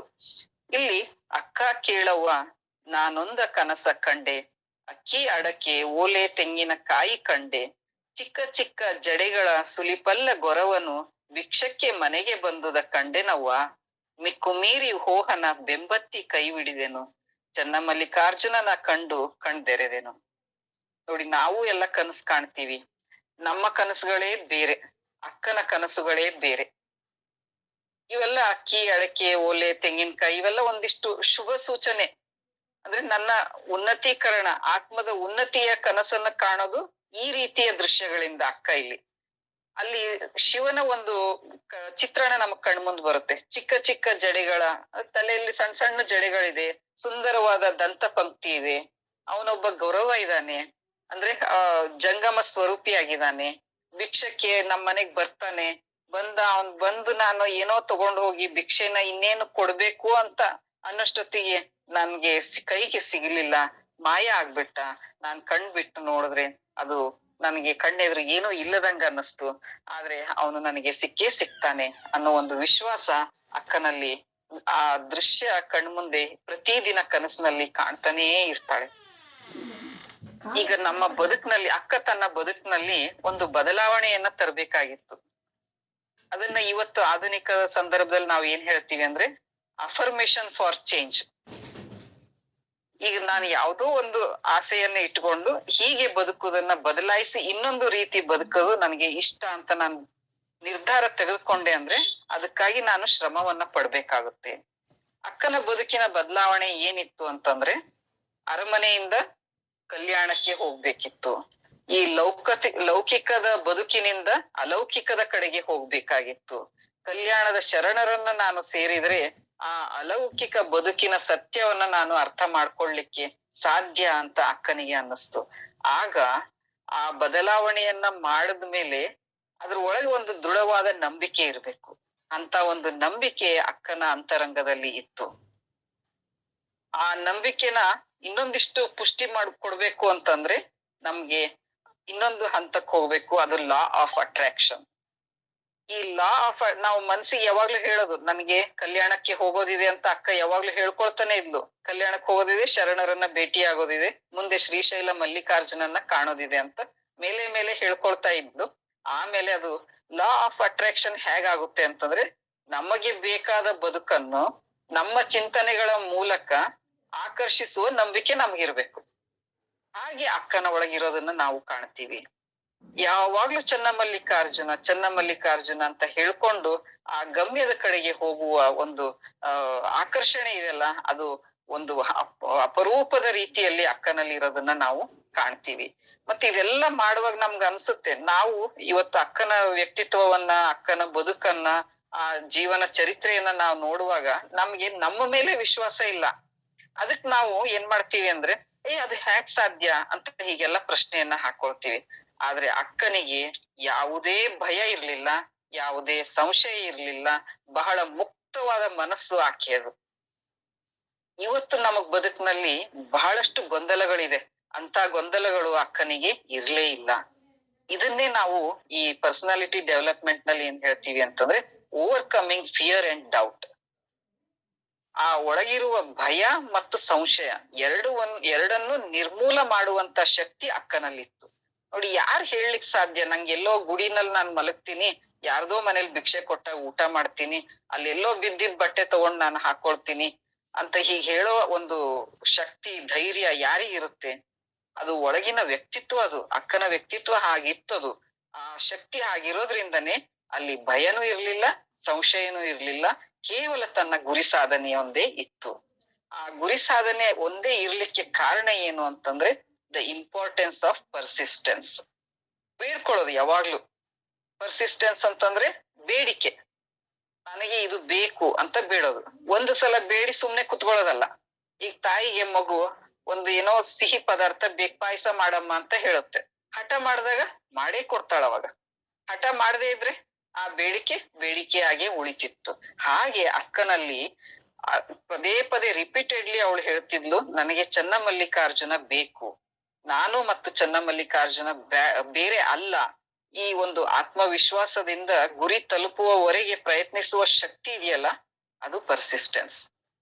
ಬೇಡ್ಕೊಳ್ಳೋದು, ಅದಕ್ಕೆ ನನ್ನನ್ನು ನಾನು ಸರೆಂಡರ್ ಆಗೋದು, ನಿವೇದಿಸಿಕೊಳ್ಳೋದು, ಈ ಲೌಕಿಕದ ಎಲ್ಲ ಸ್ಥಿತಿಗಳನ್ನು ನಿರಾಕರಣೆ ಮಾಡೋದು, ಹೀಗೆಲ್ಲ ಮಾಡೋದ್ರಿಂದ ತನ್ನ ಗಮ್ಯವನ್ನ ತಲುಪಬಹುದು ಅನ್ನೋ ಆತ್ಮವಿಶ್ವಾಸ ಅಕ್ಕನಲ್ಲಿ ಇರುತ್ತೆ. ಈ ಒಂದು ಗಮ್ಯಕ್ಕೆ ಹೋಗುವ ದಾರಿಯಲ್ಲಿ ನನಗೆ ಸಕಾರಾತ್ಮಕವಾದ ಚಿಂತನೆ ಬೇಕು ಅಂತ ಅಕ್ಕನಿಗೆ ಅನ್ಸುತ್ತೆ. ಆ ಸಕಾರಾತ್ಮಕ ಚಿಂತನೆ ಯಾರು ಕೊಡ್ಬಹುದು? ಅಕ್ಕನೇ ಸ್ವತಃ ಒಂದು ಸಕಾರಾತ್ಮಕವಾದ ದಿವ್ಯ ಚೇತನ, ದಿವ್ಯ ವ್ಯಕ್ತಿತ್ವ. ಆದ್ರೂನು ಅಕ್ಕನಿಗೆ ಆ ಒಂದು ಸಕಾರಾತ್ಮಕ ಚಿಂತನೆಯ ಒಂದು ಒಡನಾಟ ಬೇಕು ಅಂತ ಅನ್ಸುತ್ತೆ. ಅದು ಇವತ್ತಿನ ನಾವು ಆಧುನಿಕ ಪರ್ಸನಾಲಿಟಿ ಡೆವಲಪ್ಮೆಂಟ್ ನಲ್ಲಿ ಏನ್ ಹೇಳ್ತೀವಿ ಅಂತಂದ್ರೆ surround your self with positivity ಅಂತ ಹೇಳ್ತೇವೆ. ನೋಡಿ, ಇವ್ರ ಶರಣರು ಯಾವತ್ತು ಆ 12ನೇ ಶತಮಾನದಲ್ಲಿ ಇದನ್ನ ಕಂಡುಕೊಂಡಿದ್ದಾರೆ. ಅದನ್ನ ನಾವು ಇವತ್ತು ಒಂದಿಷ್ಟು ಇಂಗ್ಲಿಷ್ ಎಲ್ಲ ಸೇರಿಸ್ಕೊಂಡು ಅದನ್ನ ಪರ್ಸನಾಲಿಟಿ ಡೆವಲಪ್ಮೆಂಟ್ ಅನ್ನೋ ರೀತಿನಲ್ಲಿ ನಾವು ಹೇಳ್ತೀವಿ. ಆದ್ರೆ ಅದು ಏನೂ ಅಲ್ಲ. ಮನುಷ್ಯನ ಒಂದು ಸಜ್ಜನಿಕೆಯ ಒಂದು ಸ್ಪಷ್ಟವಾದ ಬದುಕಿಗೆ ಬೇಕಾಗುವುದು ಒಂದು ಸಜ್ಜನರ ಸಂಘ. ಅವತ್ತಿನ ದಿವಸ ಅಕ್ಕನಿಗೆ ಸಿಕ್ಕಿದ್ದು ಶರಣರ ಸಂಘ. ಆ ಶರಣರ ಸಂಘ ಸಿಕ್ಕ ಕೂಡಲೇ ಆ ಲಿಂಗ ಪೂಜೆ ಅನ್ನುವ ಒಂದು ದೊಡ್ಡ ಪ್ರಾಯೋಗಿಕ ಶಕ್ತಿ ಇದೆಯಲ್ಲ, ಅದಕ್ಕೆ ಅಕ್ಕ ಮನಸೋಲ್ತಾಳೆ. ಆಗ ಅವಳ ಬದುಕಿನಲ್ಲಿ ಇವತ್ತೇನ್ ಕೊನೆ ಹಂತ ಏನಂತೀವಿ, ನಮ್ಮ ಬದುಕಿಗೆ ನಾವು ಪರಿಪೂರ್ಣತೆಯೆಡೆಗೆ ತಗೊಂಡ್ ಹೋಗ್ಬೇಕಂದ್ರೆ ಟೇಕಿಂಗ್ ಆಕ್ಷನ್ ಅಂತ ಹೇಳ್ತೀವಿ. ಆ ಟೇಕಿಂಗ್ ಆಕ್ಷನ್ ಅನ್ನೋದು ಇದೆಯಲ್ಲ, ಅದೇ ಇಲ್ಲಿ ಲಿಂಗ ಪೂಜೆಯ ಒಂದು ಶಕ್ತಿಯನ್ನ ಶರಣರಿಂದ ಅಕ್ಕ ಪಡೆದುಕೊಳ್ಳೋದೇ ಆ ಬದುಕಿನ ಬದಲಾವಣೆ. ಅಂದ್ರೆ ಈ ಶರಣರು ಯಾವ ರೀತಿ ಆ ಲಿಂಗಾಂಗ ಸಾಮರಸ್ಯ, ಶರಣಸತಿ ಲಿಂಗಪತಿ, ಈ ಎಲ್ಲ ಪಾರಿಭಾಷಿಕ ವಾಕ್ಯಗಳೇನಿದಾವಲ್ಲ, ಇದನ್ನೆಲ್ಲ ಅವರು ಆ ಲಿಂಗ ಪೂಜೆಯ ಮೂಲಕವೇ ಅದನ್ನ ಅರ್ಥೈಸಿಕೊಂಡಿದ್ದಾರೆ. ಆ ಆ ಅರ್ಥೈಸುವಿಕೆಯನ್ನ ನಾವು ಒಂದು ವಚನದ ಮೂಲಕ, ಅದು ಎಷ್ಟ್ರ ಮಟ್ಟಿಗೆ ಸಾಧ್ಯ ಅನ್ನೋದು ನನಗೆ ಗೊತ್ತಿಲ್ಲ, ಆದ್ರೂ ಆ ಇಷ್ಟಲಿಂಗ ಪೂಜೆ ಮತ್ತು ಲಿಂಗಾಂಗ ಸಾಮರಸ್ಯ ಅದರ ಮಧ್ಯದಲ್ಲಿರುವ ಬಯಲು ದರ್ಶನವನ್ನ ನಾವು ಮಾಡ್ಕೊಳ್ಳೋಣ ಈ ವಚನದ ಮೂಲಕ. ಜಲದ ಮಂಟಪದ ಮೇಲೆ ಉರಿಯ ಚಪ್ಪರವ ನಿಕ್ಕಿ ಆಲಿಕಲ್ಲ ಹಸೆಯ ಹಾಸಿ ಬಾಸಿಗವ ಕಟ್ಟಿ ಕಾಲಿಲ್ಲದ ಹೆಂಡತಿಗೆ ತಲೆಯಿಲ್ಲದ ಗಂಡ ಬಂದು ಮದುವೆಯಾದನು. ಎಂದೆಂದೂ ಬಿಡದ ಬಾಳುವೆಗೆ ಕೊಟ್ಟರೆನ್ನ ಚನ್ನಮಲ್ಲಿಕಾರ್ಜುನನೆಂಬ ಗಂಡಂಗೆನ್ನ ಮದುವೆಯ ಮಾಡಿದರೆಲೇ ಅವ್ವ. ಇಲ್ಲಿ ಅಕ್ಕ ಅವ್ವ ಅಂತ ಸಂಬೋಧಿಸುತ್ತಾ ಈ ವಚನವನ್ನ ಹೇಳ್ತಾ ಇದ್ದಾಳೆ. ಇದು ಒಂದು ಬೆಡಗಿನ ವಚನ. ಬೆಡಗಿನ ವಚನ ಅಂತಂದ್ರೆ ಅದು ಮೊದಲನೇ ಓದಿಗೆ, ಈಗ ನಾನು ಈ 5-6 ಸಾಲಿನ ವಚನವನ್ನ ಹೇಳ್ದೆ, ಇದು ಏನು ಅಂತ ಯಾರಿಗೂ ಅರ್ಥ ಆಗೋದಿಲ್ಲ ಮೊದಲನೇ ಓದಿಗೆ. ಆಮೇಲೆ ಅದ್ರ ಒಳಗಡೆ ಯಾವ್ಯಾವ್ದಕ್ಕೂ ಯಾವ್ಯಾವ್ದನ್ನ ಹೋಲಿಸಿ ಉಪಮೆಯ ಮೂಲಕ ಅದನ್ನ ಸ್ಪಷ್ಟವಾಗಿ ಅಲ್ಲಿ ಚಿತ್ರಿಸಲಾಗಿದೆ. ಅದು ಇಷ್ಟಲಿಂಗ ಪೂಜೆಗೆ ಸಂಬಂಧಪಟ್ಟಿದ್ದಾಗಿದೆ. ಅದನ್ನ ಬಿಡಿಸಿ ಹೇಳಿದಾಗ ಆ ಬೆಳಗಿನ ವಚನ ಮನಸ್ಸಿನ ಒಳಗೆ ಹೋಗುತ್ತೆ. ಇಲ್ಲಿ ಜಲದ ಮಂಟಪ ಅಂತಂದ್ರೆ ಈ ಮನುಷ್ಯನ ಮನಸ್ಸು ಅನ್ನೋದು ಮಂಗನ ತರ ಟೊಂಗೆಯಿಂದ ಟೊಂಗೆಗೆ ಹಾರುವಂತದ್ದು. ಇವಾಗ ಇದು ಹೇಳ್ತಿದ್ರೆ ಇನ್ನೊಂದ್ ಗಳಿಗೆ ಇನ್ನೊಂದೇನೋ ಬಯಸುತ್ತೆ. ಹೀಗೆ ಒಳಗಡೆ ಇರೋ ಮನಸ್ಸು ಅಂತಂದ್ರೆ ಅದು ನೀರು ಎಲ್ಲ ಕಡೆ ಹರಿದು ಹೋದಂಗೆ. ಆ ಎಲ್ಲಾ ಕಡೆ ಹರಿದು ಹೋಗುವ ಜಲದ ಮಂಟಪಕ್ಕೆ ಮೇಲೆ ಉರಿಯ ಚಪ್ಪರವನ್ನ ಇಕ್ಕಬೇಕು. ಈಗ ನೀರಿನ ಮೇಲೆ ಉರಿಯ ಬೆಂಕಿಯ ಚಪ್ಪರವನ್ನ ಇಟ್ವಿ ಅಂತಂದ್ರೆ ಆ ಕಡೆ ಈ ಕಡೆ ಹೋಗೋ ಹರಿದಾಡೋ ನೀರೆಲ್ಲ ಒಂದು ಕಡೆ ಬಂದು ಆ ಬೆಂಕಿಯ ಅಡಿಗೆ ಸೇರ್ಕೊಳ್ಳುತ್ತೆ. ಅಂದ್ರೆ ನನ್ನ ಮನಸ್ಸು ಬಹಳ ಸ್ಥಿರವಾಗಿಲ್ಲ, ಅದು ಆ ಕಡೆ ಈ ಕಡೆ ಹೋಗದೆ ಇದ್ದಾಗೆ ಅದನ್ನ ನಿಗ್ರಹಿಸ್ತೇನೆ ಅನ್ನೋ ಮಾತು ಮೊದಲನೇ ಸಾಲಿನಲ್ಲಿದೆ. ಇದನ್ನ ನಾವು ಲಿಂಗ ಪೂಜೆಗೆ ಕೂತಂತ ಅಕ್ಕ ಮಹಾದೇವಿಯ ಚಿತ್ರಣವನ್ನ ಕಣ್ಣೆದುರಿಗೆ ಇಟ್ಕೊಂಡು ಇದನ್ನ ಅರ್ಥೈಸ್ಕೊಳ್ಳೋ ಪ್ರಯತ್ನವನ್ನ ಮಾಡಿದ್ರೆ ಎಲ್ರಿಗೂ ಬಹಳ ಸುಲಭವಾಗಿ ಅರ್ಥ ಆಗುತ್ತೆ. ಅಂಗೈಯಲ್ಲಿ ಲಿಂಗ ಇದೆ, ಅಕ್ಕ ಅನಿಮಿಷ ದೃಷ್ಟಿಯನ್ನ ಇಟ್ಟುಕೊಂಡು ಆ ಲಿಂಗವನ್ನ ತದೇಕ ಚಿತ್ತಳಾಗಿ ನೋಡ್ತಾ ಇದ್ದಾಳೆ. ಆಗ ಈ ಆ ಕಡೆ ಈ ಕಡೆ ಹೋಗೋ ಮನಸ್ಸನ್ನ ಒಂದ್ ಕಡೆ ನಿಗ್ರಹಿಸೋದಕ್ಕೋಸ್ಕರ ಈ ಜಲದ ಮಂಟಪದ ಮೇಲೆ ಉರಿಯ ಚಪ್ಪರವನ್ನೇ ಇಕ್ಕುವಂತ ಒಂದು ಪ್ರಕ್ರಿಯೆಯನ್ನ ಅಕ್ಕ ತನ್ನೊಳಗೆ ಮಾಡ್ಕೊಂಡಿದ್ದಾಳೆ. ಆಮೇಲೆ ಅದು ಆಲಿಕಲ್ಲ ಹಸೆಯ ಹಾಸಿ ಬಾಸಿಗವ ಕಟ್ಟೋದು, ಆ ಲಿಂಗವನ್ನ ದೃಷ್ಟಿಸಿ ನೋಡೋದಿದೆಯಲ್ಲ, ಆ ದೃಷ್ಟಿ ನೋಡ್ತಾ ನೋಡ್ತಾ ಕಣ್ಣಲ್ಲಿ ನೀರು ಬರುವಂತ ಪ್ರಕ್ರಿಯೆ ಕೂಡ ಆಗುತ್ತದು. ಅದನ್ನು ನಾವು ಕೇಂದ್ರೀಕರಿಸ್ತಾ ಹೋಗಿ ಅದನ್ನ ನಿತ್ಯ ಅಭ್ಯಾಸ ಮಾಡಿದಾಗ ಅದು ಏನೂ ಆಗೋದಿಲ್ಲ. ಹಾಗೆ ಆ ನೋಟದ ದೃಷ್ಟಿ ಕೇಂದ್ರೀಕರಣ ಏನಿದೆಯಲ್ಲ ಅದನ್ನ ನಾವು ಒಂದು ಬಾಸಿಂಗದಿಂದ ಬಿಗಿಯಾಗಿ ಕಟ್ಟಬೇಕು ಅಂದ್ರೆ ಮತ್ತೆ ಇಲ್ಲಿ ನಮ್ಮ ಮನಸ್ಸು ಭಾವನೆನೆ ಅಲ್ಲಿ ನಿಗ್ರಹಕ್ಕೆ ಬರಬೇಕು. ಕಾಲಿಲ್ಲದ ಹೆಂಡತಿಗೆ ತಲೆ ಇಲ್ಲದ ಗಂಡ ಅಂತಂದಾಗ ಇದು ಎಷ್ಟು ಯಾವುದೋ ಒಂದು ಹೋಲಿಕೆ ಕೊಟ್ಟಿದಾರಲ್ಲ, ಇದು ಹ್ಯಾಕ್ ಸಾಧ್ಯ ಅಂತ ನಮ್ಗೆ ಅನ್ಸುತ್ತೆ. ಕಾಲಿಲ್ಲದ ಹೆಂಡತಿ ಅಂತಂದ್ರೆ ಲಿಂಗದಲ್ಲಿ ನಿಷ್ಠೆಯುಳ್ಳ ವ್ಯಕ್ತಿ ಲಿಂಗ ಸಾಧನೆಯಲ್ಲಿ ಕೂತಾಗ ಅವನು ಕಾಲಿಲ್ಲದ ಹೆಂಡತಿ ಇದ್ದಂಗೆ. ಶರಣ ಸತಿ, ಲಿಂಗಪತಿ ಅಂತ ಏನ್ ಬರುತ್ತಲ್ಲ ವಾಕ್ಯ, ಅದು ಪ್ರತಿಯೊಬ್ಬ ಶರಣನು ಶರಣೆ ಇರ್ಬೋದು, ಶರಣ ಇರ್ಬೋದು, ಹೆಣ್ಣಿರ್ಲಿ ಗಂಡಿರ್ಲಿ, ಅವನು ಹೆಂಡತಿ ಸತಿಯಾಗಿ ಇರ್ತಾನೆ. ಈ ಲೋಕದ ಪತಿಯೇ ಶರಣ ಸತಿ ಲಿಂಗಪತಿ ಅನ್ನೋ ಭಾವದಲ್ಲಿ ಇದನ್ನ ನಾವು ಅರ್ಥೈಸ್ಕೊಂಡ್ವಿ ಅಂತಂದ್ರೆ ಕಾಲಿಲ್ಲದ ಹೆಂಡತಿ ಅಂತಂದ್ರೆ ಲಿಂಗ ಪೂಜೆಗೆ ಕುಳಿತಂತಹ ವ್ಯಕ್ತಿ. ಆ ಲಿಂಗವೇ ನನ್ನ ಪತಿ, ಲಿಂಗವೇ ನನ್ನ ಪತಿ ಅಂತಂದಾಗ ಅವ್ರ ಇಬ್ಬರ ಮದುವೆ ಆಗಿದ್ದು ಯಾರ ಜೊತೆಯಲ್ಲಿ? ಅಕ್ಕನ ಆತ್ಮದ ಜೊತೆಯಲ್ಲಿ ಅಕ್ಕನ ಮದುವೆ ಆಗಿದ್ದು ಅಂತ ನಾವು ಅರ್ಥೈಸ್ಕೋಬೇಕು. ಎಂದೆಂದೂ ಬಿಡದ ಬಾಳುವೆಗೆ ಕೊಟ್ಟರೆನ್ನ ಅಂದ್ರೆ ಈ ನಾನು ಮತ್ತೆ ನನ್ನ ಒಳಗಿನ ಅಂತರಂಗ ಎರಡನ್ನೂ ನಾನು ಮದುವೆ ಆದ ರೀತಿಯಲ್ಲಿ ಒಂದಾಗಿದ್ದೀನಿ ಅನ್ನೋ ಭಾವ ಇದೆಯಲ್ಲ, ಅದು ಅದ್ಭುತವಾದ ಬ್ರಹ್ಮಾನಂದದ ಸ್ಥಿತಿಯಲ್ಲಿ ಅಕ್ಕ ಹೋದಾಗ ಚನ್ನಮಲ್ಲಿಕಾರ್ಜುನನೆಂಬ ಗಂಡ ನೊಂದಿಗೆ ನನ್ನ ಮದುವೆ ಮಾಡಿದರಲೇ ಅವ್ವ ಅಂತ ಹೇಳಿದಾಗ ನಮ್ಗೆ ಆ ಲಿಂಗ ಪೂಜೆಯ ಒಂದು ಆನಂದ ಏನಿದೆಯಲ್ಲ ಅದು ಏನು ಅನ್ನೋದು ಅರ್ಥ ಆಗುತ್ತೆ. ಆ ಕಾರಣಕ್ಕಾಗಿಯೇನೆ ಅಕ್ಕ ಲೌಕಿಕದ ಗಂಡರನ್ನ ಅಷ್ಟು ನಿರಾಕರಣಿಸಿದ್ಲು. ಇದು ಕಾರಣ ಚನ್ನಮಲ್ಲಿಕಾರ್ಜುನ ಚೆಲುವ ಗಂಡ ನಿನಗೆ ಈ ಸಾವ ಕೆಡುವ ಗಂಡರನ್ನು ಇದು ಒಲೆಯೊಳಗಿಕ್ಕು ತಾಯಿ ಅಂತ ವಚನದಲ್ಲಿ, ಬೇರೆ ವಚನದಲ್ಲಿ ಹೇಳ್ತಾಳೆ. ಆ ಮುಗಿಲ ಮರೆಯ ಮೋಡದ ಮರೆಯಲ್ಲಿರುವ ಬೊಂಬೆಗಳು ಪರ ಪತಿಗಳು ಅನ್ನೋ ರೀತಿನಲ್ಲಿ ಇನ್ನು ಕೆಲವಾರು ವಚನಗಳಲ್ಲಿ ಹೇಳ್ತಾಳೆ. ಅಂದ್ರೆ ಲೌಕಿಕದ ಗಂಡನನ್ನು ಈ ಲೌಕಿಕದ ಗಂಡ ಕೊಡುವುದು ಬರೀ ನೋವು ಅನ್ನೋದು ಅಕ್ಕನಿಗೆ ಗೊತ್ತಾಗಿತ್ತು. ಅಕ್ಕನ ಒಳಗಿನ ದಿಟ್ಟತನ ಅದನ್ನ ನಿರಾಕರಣೆ ಮಾಡಿ ತಾನು ಮುಂದೆ ಹೋಗ್ಬೇಕು ಅನ್ನೋ ಭಾವ ಅಲ್ಲಿ ಬಂದಾಗ ಶರಣರ ಬಳಿ ಹೋಗಿ ಆ ಲಿಂಗ ಪೂಜೆ, ಲಿಂಗಾಂಗ ಸಾಮರಸ್ಯದ ಒಂದು ಪ್ರಕ್ರಿಯೆ ಏನಿರುತ್ತೋ ಅದನ್ನ ಅನುಭವಿಸ್ತಾಳೆ. ಅದು ಅನುಭವಿಸಿದ ಮೇಲೆ ಆ ಶರಣರ ಬಹಳ ಮುಖ್ಯವಾದ ಮೂಲ ಬಯಲು ದರ್ಶನ ಏನಿರುತ್ತಲ್ಲ, ಆ ಬಯಲು ದರ್ಶನ ಆದ್ಮೇಲೆ ಅಕ್ಕನಿಗೆ ಆಂತರಿಕವಾಗಿ ಜಾಗೃತಿ ಬರುತ್ತೆ.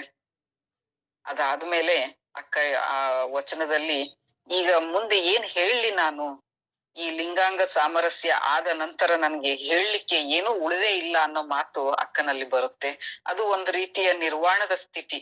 ಈ ಲೌಕಿಕ ಅಲೌಕಿಕ ಎಲ್ಲವನ್ನು ಮೀರಿ ತನ್ನನ್ನು ತಾನು ಅರಿಯುವ ಸ್ಥಿತಿ ಇದೆಯಲ್ಲ, ಆ ಶರಣರ ಮೂಲಕ, ಲಿಂಗ ಪೂಜೆಯ ಮೂಲಕ ನನಗೆ ಅದು ಪ್ರಾಪ್ತಿ ಆಯ್ತು ಅನ್ನೋದನ್ನ ಅಕ್ಕ ಈ ವಚನದಲ್ಲಿ ಲಿಂಗೈಕ್ಯ, ಸಂಘ, ಸಮರಸ ಇದೆಲ್ಲವನ್ನು ನಾನು ನೀನು ಇದೆಲ್ಲವನ್ನು ಬಹಳ ಸುಂದರವಾಗಿ ಹೇಳ್ತಾಳೆ. ಲಿಂಗವೆನ್ನೆ ಲಿಂಗೈಕ್ಯವೆನ್ನೆ, ಸಂಘವೆನ್ನೆ ಸಮರಸವೆನ್ನೆ, ಆಯಿತೆನ್ನೆ ಆಗದೆನ್ನೆ, ನೀನೆನ್ನೆ ನಾನೆನ್ನೆ, ಚನ್ನಮಲ್ಲಿಕಾರ್ಜುನಯ್ಯ ಲಿಂಗೈಕ್ಯವಾದ ಬಳಿಕ ಏನೂ ಎನ್ನೆ. ನೋಡಿ, ಶರಣರ ಮೂಲ ತತ್ವಗಳಾದ ಈ ಅಷ್ಟಾವರಣ, ಪಂಚಾಚಾರ, ಶಟಸ್ಥಲ ಈ 3 ವಿಷಯದ ಬಗ್ಗೆ ನಾನು ಹಿಂದೆ 2-3 ದಿನ ಇಲ್ಲಿ ಉಪನ್ಯಾಸ ಕೊಟ್ಟಿದ್ದೀನಿ. ಅಂದ್ರೆ ಶರಣರ ತತ್ವಗಳನ್ನ ಆಚರಣೆಯಲ್ಲಿ ಹೇಗೆ ತರೋದು ಅನ್ನಕ್ಕೆ ಈ ಎಲ್ಲಾ ಹಂತಗಳನ್ನ ಅಕ್ಕ ಅದೆಷ್ಟು ಮನಪೂರ್ವಕವಾಗಿ ನಡೆಸ್ಕೊಂಡು ತನ್ನ ಬದುಕಿನಲ್ಲಿ ಕಂಡ್ಕೊಂಡಿರ್ಬೋದು ಅನ್ನೋದು ನಮಗ್ ಗೊತ್ತಾಗುತ್ತೆ.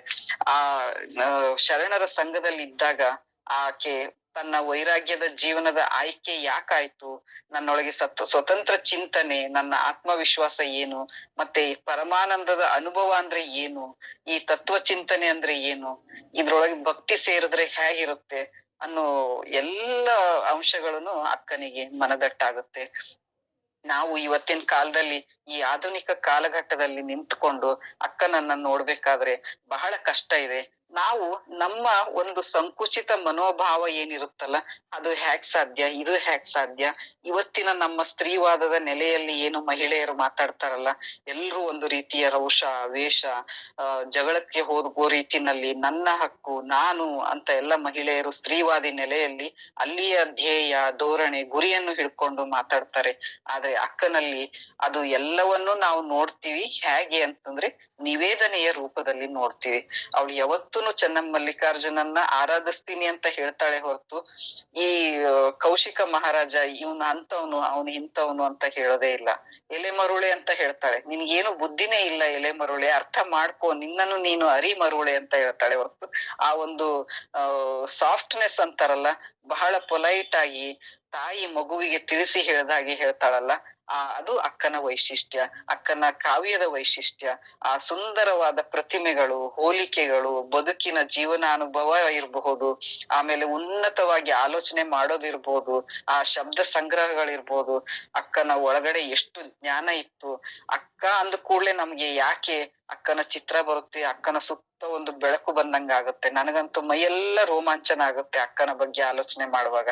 ಹೀಗೆ ಅಕ್ಕ ತನ್ನ ಅಂತರಂಗದ ಪಯಣದ ಜೊತೆಯಲ್ಲಿ ಬಾಹ್ಯ ಬದುಕಿನ ಪಯಣವನ್ನು ಉಡುತಡಿಯಿಂದ ಕಲ್ಯಾಣದವರೆಗೆ ಬಂದು, ಕಲ್ಯಾಣದಿಂದ ಶ್ರೀಶೈಲಕ್ಕೆ ಹೋಗಿ ಈ ಎಲ್ಲ ಹುಡುಕಾಟದಲ್ಲಿ ಅವಳು ಏನು ತನ್ನ ಪತಿ ಚನ್ನಮಲ್ಲಿಕಾರ್ಜುನ ಅಂತ ಹೇಳ್ಕೊಳ್ತಿರ್ತಾಳಲ್ಲ, ಅದು ಯಾವುದು ಬೇರೆ ಅಲ್ವೇ ಅಲ್ಲ, ಅದು ಪ್ರತಿಯೊಬ್ಬ ವ್ಯಕ್ತಿಯೊಳಗಿನ ಆಂತರಿಕ ಪ್ರಜ್ಞೆ. ನನಗೂ ಚನ್ನಮಲ್ಲಿಕಾರ್ಜುನನೇ ಬೇಕು, ನಿಮಗೂ ಚನ್ನಮಲ್ಲಿಕಾರ್ಜುನನೇ ಬೇಕು. ಈ ಜಗತ್ತಿನಲ್ಲಿ ಹುಟ್ಟಿ ಬರುವಂತ ಪ್ರತಿಯೊಂದು ಜೀವಕ್ಕೂ ಚನ್ನಮಲ್ಲಿಕಾರ್ಜುನನೇ ಬೇಕು. ಆದ್ರೆ ಆ ಚನ್ನಮಲ್ಲಿಕಾರ್ಜುನನ ಅವಳು ಹೇಗೆ ಆರಾಧಿಸ್ತಿದ್ಲು ಅಂದ್ರೆ ಪತಿಯ ಸ್ವರೂಪದಲ್ಲಿ ಆರಾಧಿಸ್ತಿದ್ಲು. ಅನೇಕರು ಇದನ್ನ ಬಹಳ ಅಪಾರ್ಥವಾಗಿ ಅರ್ಥೈಸ್ಕೊಂಡು ಅದನ್ನ ಹೇಗೋ ಅರ್ಥ ಮಾಡ್ಕೊಳಕ್ ಪ್ರಯತ್ನ ಮಾಡ್ತಿರ್ತಾರೆ. ಆದ್ರೆ ನಮ್ಗೊಂದು ಸ್ಪಷ್ಟವಾದ ಚಿತ್ರಣ ಇರ್ಬೇಕು, ಶರಣರ ಲಿಂಗಾಂಗ ಸಾಮರಸ್ಯದ ಪರಿಕಲ್ಪನೆ ಇರ್ಬೇಕು, ಬಯಲು ದರ್ಶನದ ಒಂದು ಚಿತ್ರಣ ನಮಗೆ ಗೊತ್ತಿರ್ಬೇಕು. ಆವಾಗ ಮಾತ್ರ ನಾವು ಅಕ್ಕನನ್ನ ಸರಿಯಾಗಿ ಅರ್ಥ ಮಾಡ್ಕೊಳ್ಳಿಕ್ಕೆ ಸಾಧ್ಯ ಇದೆ. ಈಗ ಆಧುನಿಕ ಕಾಲಘಟ್ಟದಲ್ಲಿ ನಾವು ನೋಡ್ತಾ ಇದೀವಿ, ಸ್ವಯಂ ವಿವಾಹ ಅನ್ನೋದನ್ನ ಬಂದಿದೆ. ಈಗ 2022ರಲ್ಲಿ ಗುಜರಾತಿನ ಒಬ್ಬ ಮಹಿಳೆ ಕ್ಷಮಾ ಬಿಂದು ಅನ್ನೋಳು ತನ್ನನ್ನ ತಾನೇ ಮದ್ವೆ ಆಗುವಂತದ್ದು. ಇದು ಕಾನೂನು ಪ್ರಕಾರ ಇಲ್ಲ, ಆದ್ರೆ ಆಕೆ ತಾನೇ ಮದ್ವೆ ಮಾಡ್ಕೊಂಡಿರೋದನ್ನ ನಾವು ನೋಡ್ತೀವಿ. ಬೇರೆ ಬೇರೆ ದೇಶದಲ್ಲಿ ತನ್ನನ್ನು ತಾನು ಮದ್ವೆ ಆಗೋದು ಮತ್ತೆ ತನಗೆ ತಾನೇ ವಿಚ್ಛೇದನವನ್ನ ಕೊಡೋದು, ಡಿವೋರ್ಸ್ ಕೊಡೋದು, ಈ ಪ್ರಕ್ರಿಯೆ ಕೂಡ ನಡೀತಾ ಇದೆ. ಇದನ್ನೆಲ್ಲ ನೋಡಿದಾಗ ನಮ್ಗೆ ಇದೇನಪ್ಪ ಎಂತ ಹುಡುಗಾಟದ ಬುದ್ಧಿ ಇದು ಅಂತ ನಮ್ಗ ಅನ್ಸುತ್ತೆ. ಆದ್ರೆ ಅಕ್ಕ ನಮ್ಗೆ ಎಂಥ ಒಂದು ಮಾತನ್ನ ಹೇಳ್ತಾಳೆ ಅಂತಂದ್ರೆ, ನೀವು ಬದುಕಿನಲ್ಲಿ ಸ್ವತಂತ್ರವಾಗಿರ್ರಿ ಅನ್ನೋ ಗುಟ್ಟನ್ನ ಹೇಳ್ಕೊಡ್ತಾಳೆ. ಸ್ವತಂತ್ರವಾಗಿರ್ರಿ, ಆದ್ರೆ ಆ ಬದುಕು ಸ್ವತಂತ್ರ ಬದುಕು ಸ್ವೇಚ್ಛಾಚಾರವಾಗಿರ್ಬಾರ್ದು, ಆ ಸ್ವತಂತ್ರ ಬದುಕು ಸಜ್ಜನೆಯಾಗಿರ್ಬೇಕು ಅನ್ನೋ ಮಾತನ್ನ ಅಕ್ಕ ಹೇಳ್ಕೊಡ್ತಾಳೆ. ಆ ಹಿನ್ನೆಲೆಯಲ್ಲಿ ನಾವು ನೋಡಿದಾಗ ಇವತ್ತಿನ ಈ ಸೆಲ್ಫ್ ಮ್ಯಾರೇಜ್, ಸ್ವಯಂ ವಿವಾಹ ಅನ್ನೋದು ಬಹಳ ಅರ್ಥಹೀನ ಅನ್ಸುತ್ತೆ. ಅಲ್ಲಿ ಭಕ್ತಿಯ ಸ್ಪರ್ಶ ಇಲ್ಲ, ಅಧ್ಯಾತ್ಮದ ಅನುಭವದ ಸ್ಪರ್ಶ ಇಲ್ಲ. ಆಗ ಆ ಕಾರಣಕ್ಕಾಗಿ ಅದು ಒಂದು ಸ್ವೇಚ್ಛಾಚಾರದ ಬದುಕಾಗುತ್ತೆ. ಇವತ್ತು ನಾನು ಒಬ್ಬ ಗಂಡನನ್ನ ಮದ್ವೆ ಮಾಡ್ಕೊಂಡು ಅವನ ಅಂಕೆ ಸಂಖ್ಯೆಯಲ್ಲಿ ಬದುಕೋದ್ಕಿಂತ ನನ್ನನ್ನ ನಾನು ವಿವಾಹ ಆಗಿ ನಾನು ಬಹಳ ಸ್ವತಂತ್ರವಾಗಿ ಬದುಕ್ತೀನಿ ಅಂತ ಏನು ಇವತ್ತಿನ ಮಹಿಳೆ, ಇವತ್ತಿನ ಆಧುನಿಕ ಯುವತಿಯರು ಏನು ಬಂದಿದಾರಲ್ಲ ನಿರ್ಧಾರಕ್ಕೆ, ಅದು ತಪ್ಪು. ಸ್ವಯಂ ವಿವಾಹ ಆಗುವ ಒಂದು ಪರಿಕಲ್ಪನೆ ಇಷ್ಟ ಆಗಿತ್ತು ಅಂದ್ರೆ ಅದಕ್ಕೆ ಮಾದರಿ ಯಾರು ಅಂದ್ರೆ ಅಕ್ಕ ಮಾದರಿ ಆಗ್ಬೇಕು ನಮ್ಗೆ. ಅಕ್ಕ ಮಹಾದೇವಿ ಮಾದರಿ ಆದಾಗ ಮಾತ್ರ ನಾವು ಅರ್ಥಪೂರ್ಣವಾದ ಬದುಕನ್ನ ಬದುಕ್ಲಿಕ್ಕೆ ಸಾಧ್ಯ ಇದೆ. ಇಲ್ಲ ನಾವ್ ಅದೇನು ಮುಖವಾಗಿ ಬದುಕಬೇಕು, ಅದು ಅಧೋಮುಖವಾಗಿ ಹೋಗುವ ಸಾಧ್ಯತೆಗಳು ಬಹಳ ಇದೆ. ಅದಕ್ಕೆ ಇವತ್ತಿನ ಯುವ ಜನತೆಗೆ ನಾವು ಏನ್ ಸಂದೇಶ ಕೊಡ್ಬೇಕು ಅಂತಂದ್ರೆ, ನಮ್ಗೆ ಶರಣರು ಮಾದರಿ ಆಗ್ಬೇಕು. ಮಹಿಳೆಯರಿದ್ರೆ ಶರಣೆಯರನ್ನ ಆಧಾರವಾಗಿ ತಗೊಂಡು ಅವರ ಬದುಕನ್ನ ಕಲಿತು ನೀವು ಮಾದರಿ ಬದುಕನ್ನ ನಡೆಸ್ರಿ ಅಂತ ಹೇಳಬಹುದು. ಇಂತ ಒಬ್ಬ ಅಕ್ಕನನ್ನ ಅವತ್ತಿನ ದಿನ ಹೇಗೆ ಶರಣರು ಇವತ್ತು ನಮ್ಮ ಸಮ ಇದ್ದವ್ರು ನಮ್ಮನ್ನ ಯಾರು ಹೊಗಳಕ್ ಇಷ್ಟ ಪಡಲ್ಲ. ಸುಜಾತ ಅಕ್ಕೋರ್ ಪಾಪ ನನ್ನನ್ನು ತುಂಬಾ ಹೊಗಳಿದ್ರು ಇವತ್ತು. ಅದು ಯಾವಾಗ ಹೊಗಳ್ತಾರೆ ಅಂತಂದ್ರೆ, ಅವರಿಗೆ ಒಂದು ಶರಣರ ಒಂದು ಸಂಪರ್ಕ ಇದ್ರೆ ಮಾತ್ರ ಇದು ಒಳ್ಳೇದು, ಇದು ಕೆಟ್ಟದು ಅಂತ ಹೇಳುವ ತಾಕತ್ತು ಇರುತ್ತೆ. ಹಾಗೆ 12ನೇ ಶತಮಾನದಲ್ಲಿ ಅಕ್ಕನನ್ನ ಅನೇಕರು ಬಹಳ ಹೊಗಳಿದ್ದಾರೆ. ಆದ್ರೆ ಒಂದು ವಚನದಲ್ಲಿ, ಚನ್ನಬಸವಣ್ಣ ಹೇಳೋ ವಚನದಲ್ಲಿ, ಬಸವಣ್ಣನ ಸಮಕಾಲೀನರಾದ ಆದ್ಯರು ಏನು ವಚನಕಾರರಿದ್ರು ಹಿರಿಯರು, ಅವರ 60 ವಚನಕ್ಕೆ ಬಸವಣ್ಣಂದು 20 ವಚನ ಸಮ, ಬಸವಣ್ಣಂದು 20 ವಚನಕ್ಕೆ ಅಲ್ಲಮ ಪ್ರಭುದ 10 ವಚನ ಸಮ, ಅಲ್ಲಮ ಪ್ರಭುಗಳ 10 ವಚನಕ್ಕೆ ಅಜಗಣ್ಣನ 10 ವಚನ ಸಮ, ಅಜಗಣ್ಣನ 5 ವಚನಕ್ಕೆ ಮಹಾದೇವಿ ಅಕ್ಕನ ಒಂದೇ ಒಂದು ವಚನ ಸಮ ಅಂತ ಹೇಳ್ಬೇಕಾದ್ರೆ ಒಬ್ಬ ಮಹಿಳೆಯ ಶಕ್ತಿ ಎಷ್ಟಿತ್ತು. ಅವತ್ತಿನ ದಿವಸ 12ನೇ ಶತಮಾನದ ಶರಣರು ಇವತ್ತು ಇತಿಹಾಸವಾಗಿ ವಚನ ಸಾಹಿತ್ಯವನ್ನ ನಮಗ್ ಕೊಟ್ಟು ನಮ್ಮ ಕಣ್ಣೆದುರು ಇದ್ದಾಗ ಅಂತ ಅದ್ಭುತ ವ್ಯಕ್ತಿಗಳು ಅಕ್ಕನನ್ನ ಅಷ್ಟು ಹೊಗಳುತ್ತಾರೆ ಅಂತಂದ್ರೆ, ಇವತ್ತಿನ ಮಹಿಳೆಯರು ಯಾಕೆ ಅಕ್ಕನನ್ನ ಮಾದರಿಯಾಗಿ ಸ್ವೀಕರಿಸಬಾರ್ದು ಅಂತ ನನ್ನದೊಂದು ಆಸೆ. ಹಾಗೆ ನಾವು ಇಡೀ ಶರಣ ಸಮೂಹವನ್ನ, ವಚನ ಸಾಹಿತ್ಯವನ್ನ ಪದೇ ಪದೇ ಓದುವುದರಿಂದ, ಮೆಲುಕು ಹಾಕುವುದರಿಂದ ನಾವು ಸುಂದರವಾದ ಬದುಕನ್ನ ನಡೆಸಲಿಕ್ಕೆ ಸಾಧ್ಯ ಇದೆ. ಅದಕ್ಕೆ ನಾವು ಎಲ್ಲಿ ಹೋಗಿ ಪರ್ಸನಾಲಿಟಿ ಡೆವಲಪ್ಮೆಂಟ್ ಟ್ರೈನಿಂಗ್ ತಗೋಬೇಕಾಗಿಲ್ಲ. ನಾವು ವಚನಗಳ ಅಧ್ಯಯನವನ್ನ ಮಾಡೋದ್ರ ಮೂಲಕ ಅಲ್ಲಿ ಅಂತರಂಗವೂ ಇದೆ, ಬಹಿರಂಗವೂ ಇದೆ. ಎರಡನ್ನೂ ಹೇಗೆ ಶುದ್ಧ ಮಾಡ್ಕೊಳ್ಬೇಕು ಅನ್ನೋ ಒಂದು ತಂತ್ರ ಕೂಡ ನಮ್ಗೆ ಶರಣರು ಕೊಟ್ಟು ಹೋಗಿದ್ದಾರೆ. ಇಂತ ಅಕ್ಕನ ಒಂದು ವಿಷಯವನ್ನ ತೆಗೆದುಕೊಂಡು ಮಾತಾಡ್ಲಿಕ್ಕೆ ಮತ್ತೆ ನನ್ನನ್ನ ಈ ವೇದಿಕೆಯ ಮೇಲೆ ಪದೇ ಪದೇ ಕರೆಯೋದಿಕ್ಕೆ ಸುಜಾತ ಅಕ್ಕ ಅವರಿಗೂ ಹಾಗೂ ಇಲ್ಲಿ ಸೇರಿದಂತ ಎಲ್ಲಾ ಶರಣು ತಂದೆ ತಾಯಿಗಳಿಗೆ ನನ್ನ ಶರಣಾರ್ಥಿ. ಧನ್ಯವಾದಗಳು. ಬಾಳ ಸುಂದರ ಹೇಳಿದ್ರಿ, ಬಾಳ ಕ್ಲಿಯರ್ ಎಲ್ಲ ಚರಿತ್ರ ಬಾಳ ಚಂದ ಹೇಳಿದ್ರಿ ಅಕ್ಕಂದು. ಶರಣಾರ್ಥಿ. ಧನ್ಯ. ಧನ್ಯವಾದಗಳ್ರಿ ಅಕ್ಕ. ಶರಣಾರ್ಥಿಗಳು. ಡಾಕ್ಟರ್ ಕಾವ್ಯಶ್ರೀ ಮಾಘವಕ್ಕರ್ ಅಕ್ಕ ಅವರು ಬಹಳ ಅದ್ಭುತವಾಗಿ ನಿರರ್ಗಳವಾಗಿ ಒಂದು ತಾಸ ಅಕ್ಕನ ಅಂತರಂಗದ ಪಯಣದ ಬಗ್ಗೆ ಮತ್ತು ಅಕ್ಕನಲ್ಲಿರ್ತಕ್ಕಂತ ಆಧ್ಯಾತ್ಮಿಕ ಹಸಿವಿನ ಬಗ್ಗೆ ಹಲವಾರು ವಚನಗಳನ್ನ ಕೊಟ್ಟು ಬಹಳ ಅದ್ಭುತವಾಗಿ ಹೇಳಿದ್ರಿ. ಇವತ್ತೆಲ್ಲಾ ರೀತಿಯಿಂದಲೂ ಸಾಧನ ಸೌಕರ್ಯಗಳು, ತಾಂತ್ರಿಕ ಯುಗ, ಯಾಂತ್ರಿಕ ಯುಗ ಎಲ್ಲಾ ಮುಂದುವರೆದ್ರು ಸಹಿತ ಆ ಶರಣರ ಒಂದು ದೃಷ್ಟಿಕೋನ, ಶರಣರ ಒಂದು ಪಯಣ ಎಷ್ಟು ಅದ್ಭುತವಾಗಿತ್ತು, ಅದು ಆಧ್ಯಾತ್ಮಿಕತೆಯನ್ನ ಒಳಗೊಂಡಿತ್ತು ಅನ್ನೋದನ್ನ ಬಹಳಷ್ಟು ವಚನಗಳನ್ನ ಕೊಟ್ಟು ತಾವು ಹೇಳಿದ್ರಿ ಅಕ್ಕ. ಅಕ್ಕನ ಬಗ್ಗೆ, ಅಕ್ಕನ ವಚನ ಕೊನೆಗೆ ಹೇಳಿದ್ರಿ, ಅಕ್ಕನ ಒಂದು ವಚನ ಎಲ್ಲಾ ಆದ್ಯರ 60 ವಚನಕ್ಕ ಸಮ ಅಂತ ಹೇಳಿ ಎಷ್ಟು ಅದ್ಭುತ ಅಂದ್ರೆ, ಒಬ್ಬ ಸ್ತ್ರೀ, ಒಬ್ಬ ಹೆಣ್ಣು ಎಷ್ಟೆಲ್ಲಾ ಸಾಧನೆಯನ್ನ ಮಾಡಬಹುದು ಅಂತಕ್ಕಂಥದ್ದು. ಅದು ಈಗ ಸಾಧನೆಯನ್ನ ಮಾಡೋದು ಬಹಳಷ್ಟು ಕಷ್ಟದ ಕೆಲಸ ಅಲ್ಲ. ಆದ್ರ ಅಂತ ಒಂದು ಯುಗದೊಳಗ ಅಷ್ಟು ಚಿಕ್ಕ ವಯಸ್ಸಿನೊಳಗ ಅಷ್ಟೊಂದು ಆಧ್ಯಾತ್ಮಿಕ ತುರ್ಯಾವಸ್ಥೆಯನ್ನ ಪಡೆದುಕೊಳ್ಳುವುದು ಅದು ಸಾಮಾನ್ಯ ಕೆಲಸ ಅಲ್ಲ. ಅಂತದನ್ನ ಅಕ್ಕ ಸಾಧಿಸಿ ತೋರಿಸಿಗಳ. ಅಕ್ಕ ಅಂದ್ರ ಹೆಣ್ಣು ಕುಲಕ್ಕೆ ಒಂದು ಸ್ತ್ರೀ ಕುಲ ಮುಕುಟ ಅಂತ ಹೇಳಿ ಕರೀತಾರ. ಹಂಗ ಅಕ್ಕನ ಬಗ್ಗೆ ಎಷ್ಟು ಹೇಳಿದ್ರು, ಎಷ್ಟು ಅನುಭವ ನಾವ್ ಹಂಚ್ಕೊಂಡ್ರು ಸಹಿತ ಕಡಿಮೆ ಅಂತ ಹೇಳಿ ತಾವ್ ಹೇಳಿದ್ರಿ ಅಕ್ಕ. ತಮಗೆ ಅನಂತ ಭಕ್ತಿಯ ಶರಣಾರ್ಥಿಗಳು, ಧನ್ಯವಾದಗಳು. ಅದ್ಭುತ ತಮ್ಮ ಅನುಭವ, ಅದನ್ನ ನಮ್ಮ ಶಬ್ದಗಳಲ್ಲಿ ಹೇಳಕ್ ಸಾಧ್ಯ ಇಲ್ಲ. ಅಷ್ಟ ಅದನ್ನ ಜೋಡಿಸಿ ಅದಾವು. ಆದ್ರ ಅದನ್ನೆಲ್ಲಾ ಮುತ್ತು ಕೋಣಸ್ದಂಗ ತಮ್ಮ ಉಪನ್ಯಾಸದೊಳಗ ಅದನ್ನೆಲ್ಲಾ ಹೇಳಿ ಕೊಡೋದು ಮತ್ತ ಅದನ್ನ ಜೀವನ ದರ್ಶನವನ್ನ ನಮ್ಮೆಲ್ಲರಿಗೆ ಮಾಡಿಸೋದು ಅದ್ಭುತವಾದಂತ ಕಾರ್ಯ ತಮ್ದು. ತಮ್ಮ ಅನುಭವಕ್ಕ, ತಮ್ಮ ಅಧ್ಯಯನಶೀಲತೆಗೆ ನಾನು ಶರಣಾರ್ಥಿಗಳನ್ನ ಹೇಳ್ತೀನಿ ಅಕ್ಕ. ಧನ್ಯವಾದಗಳು.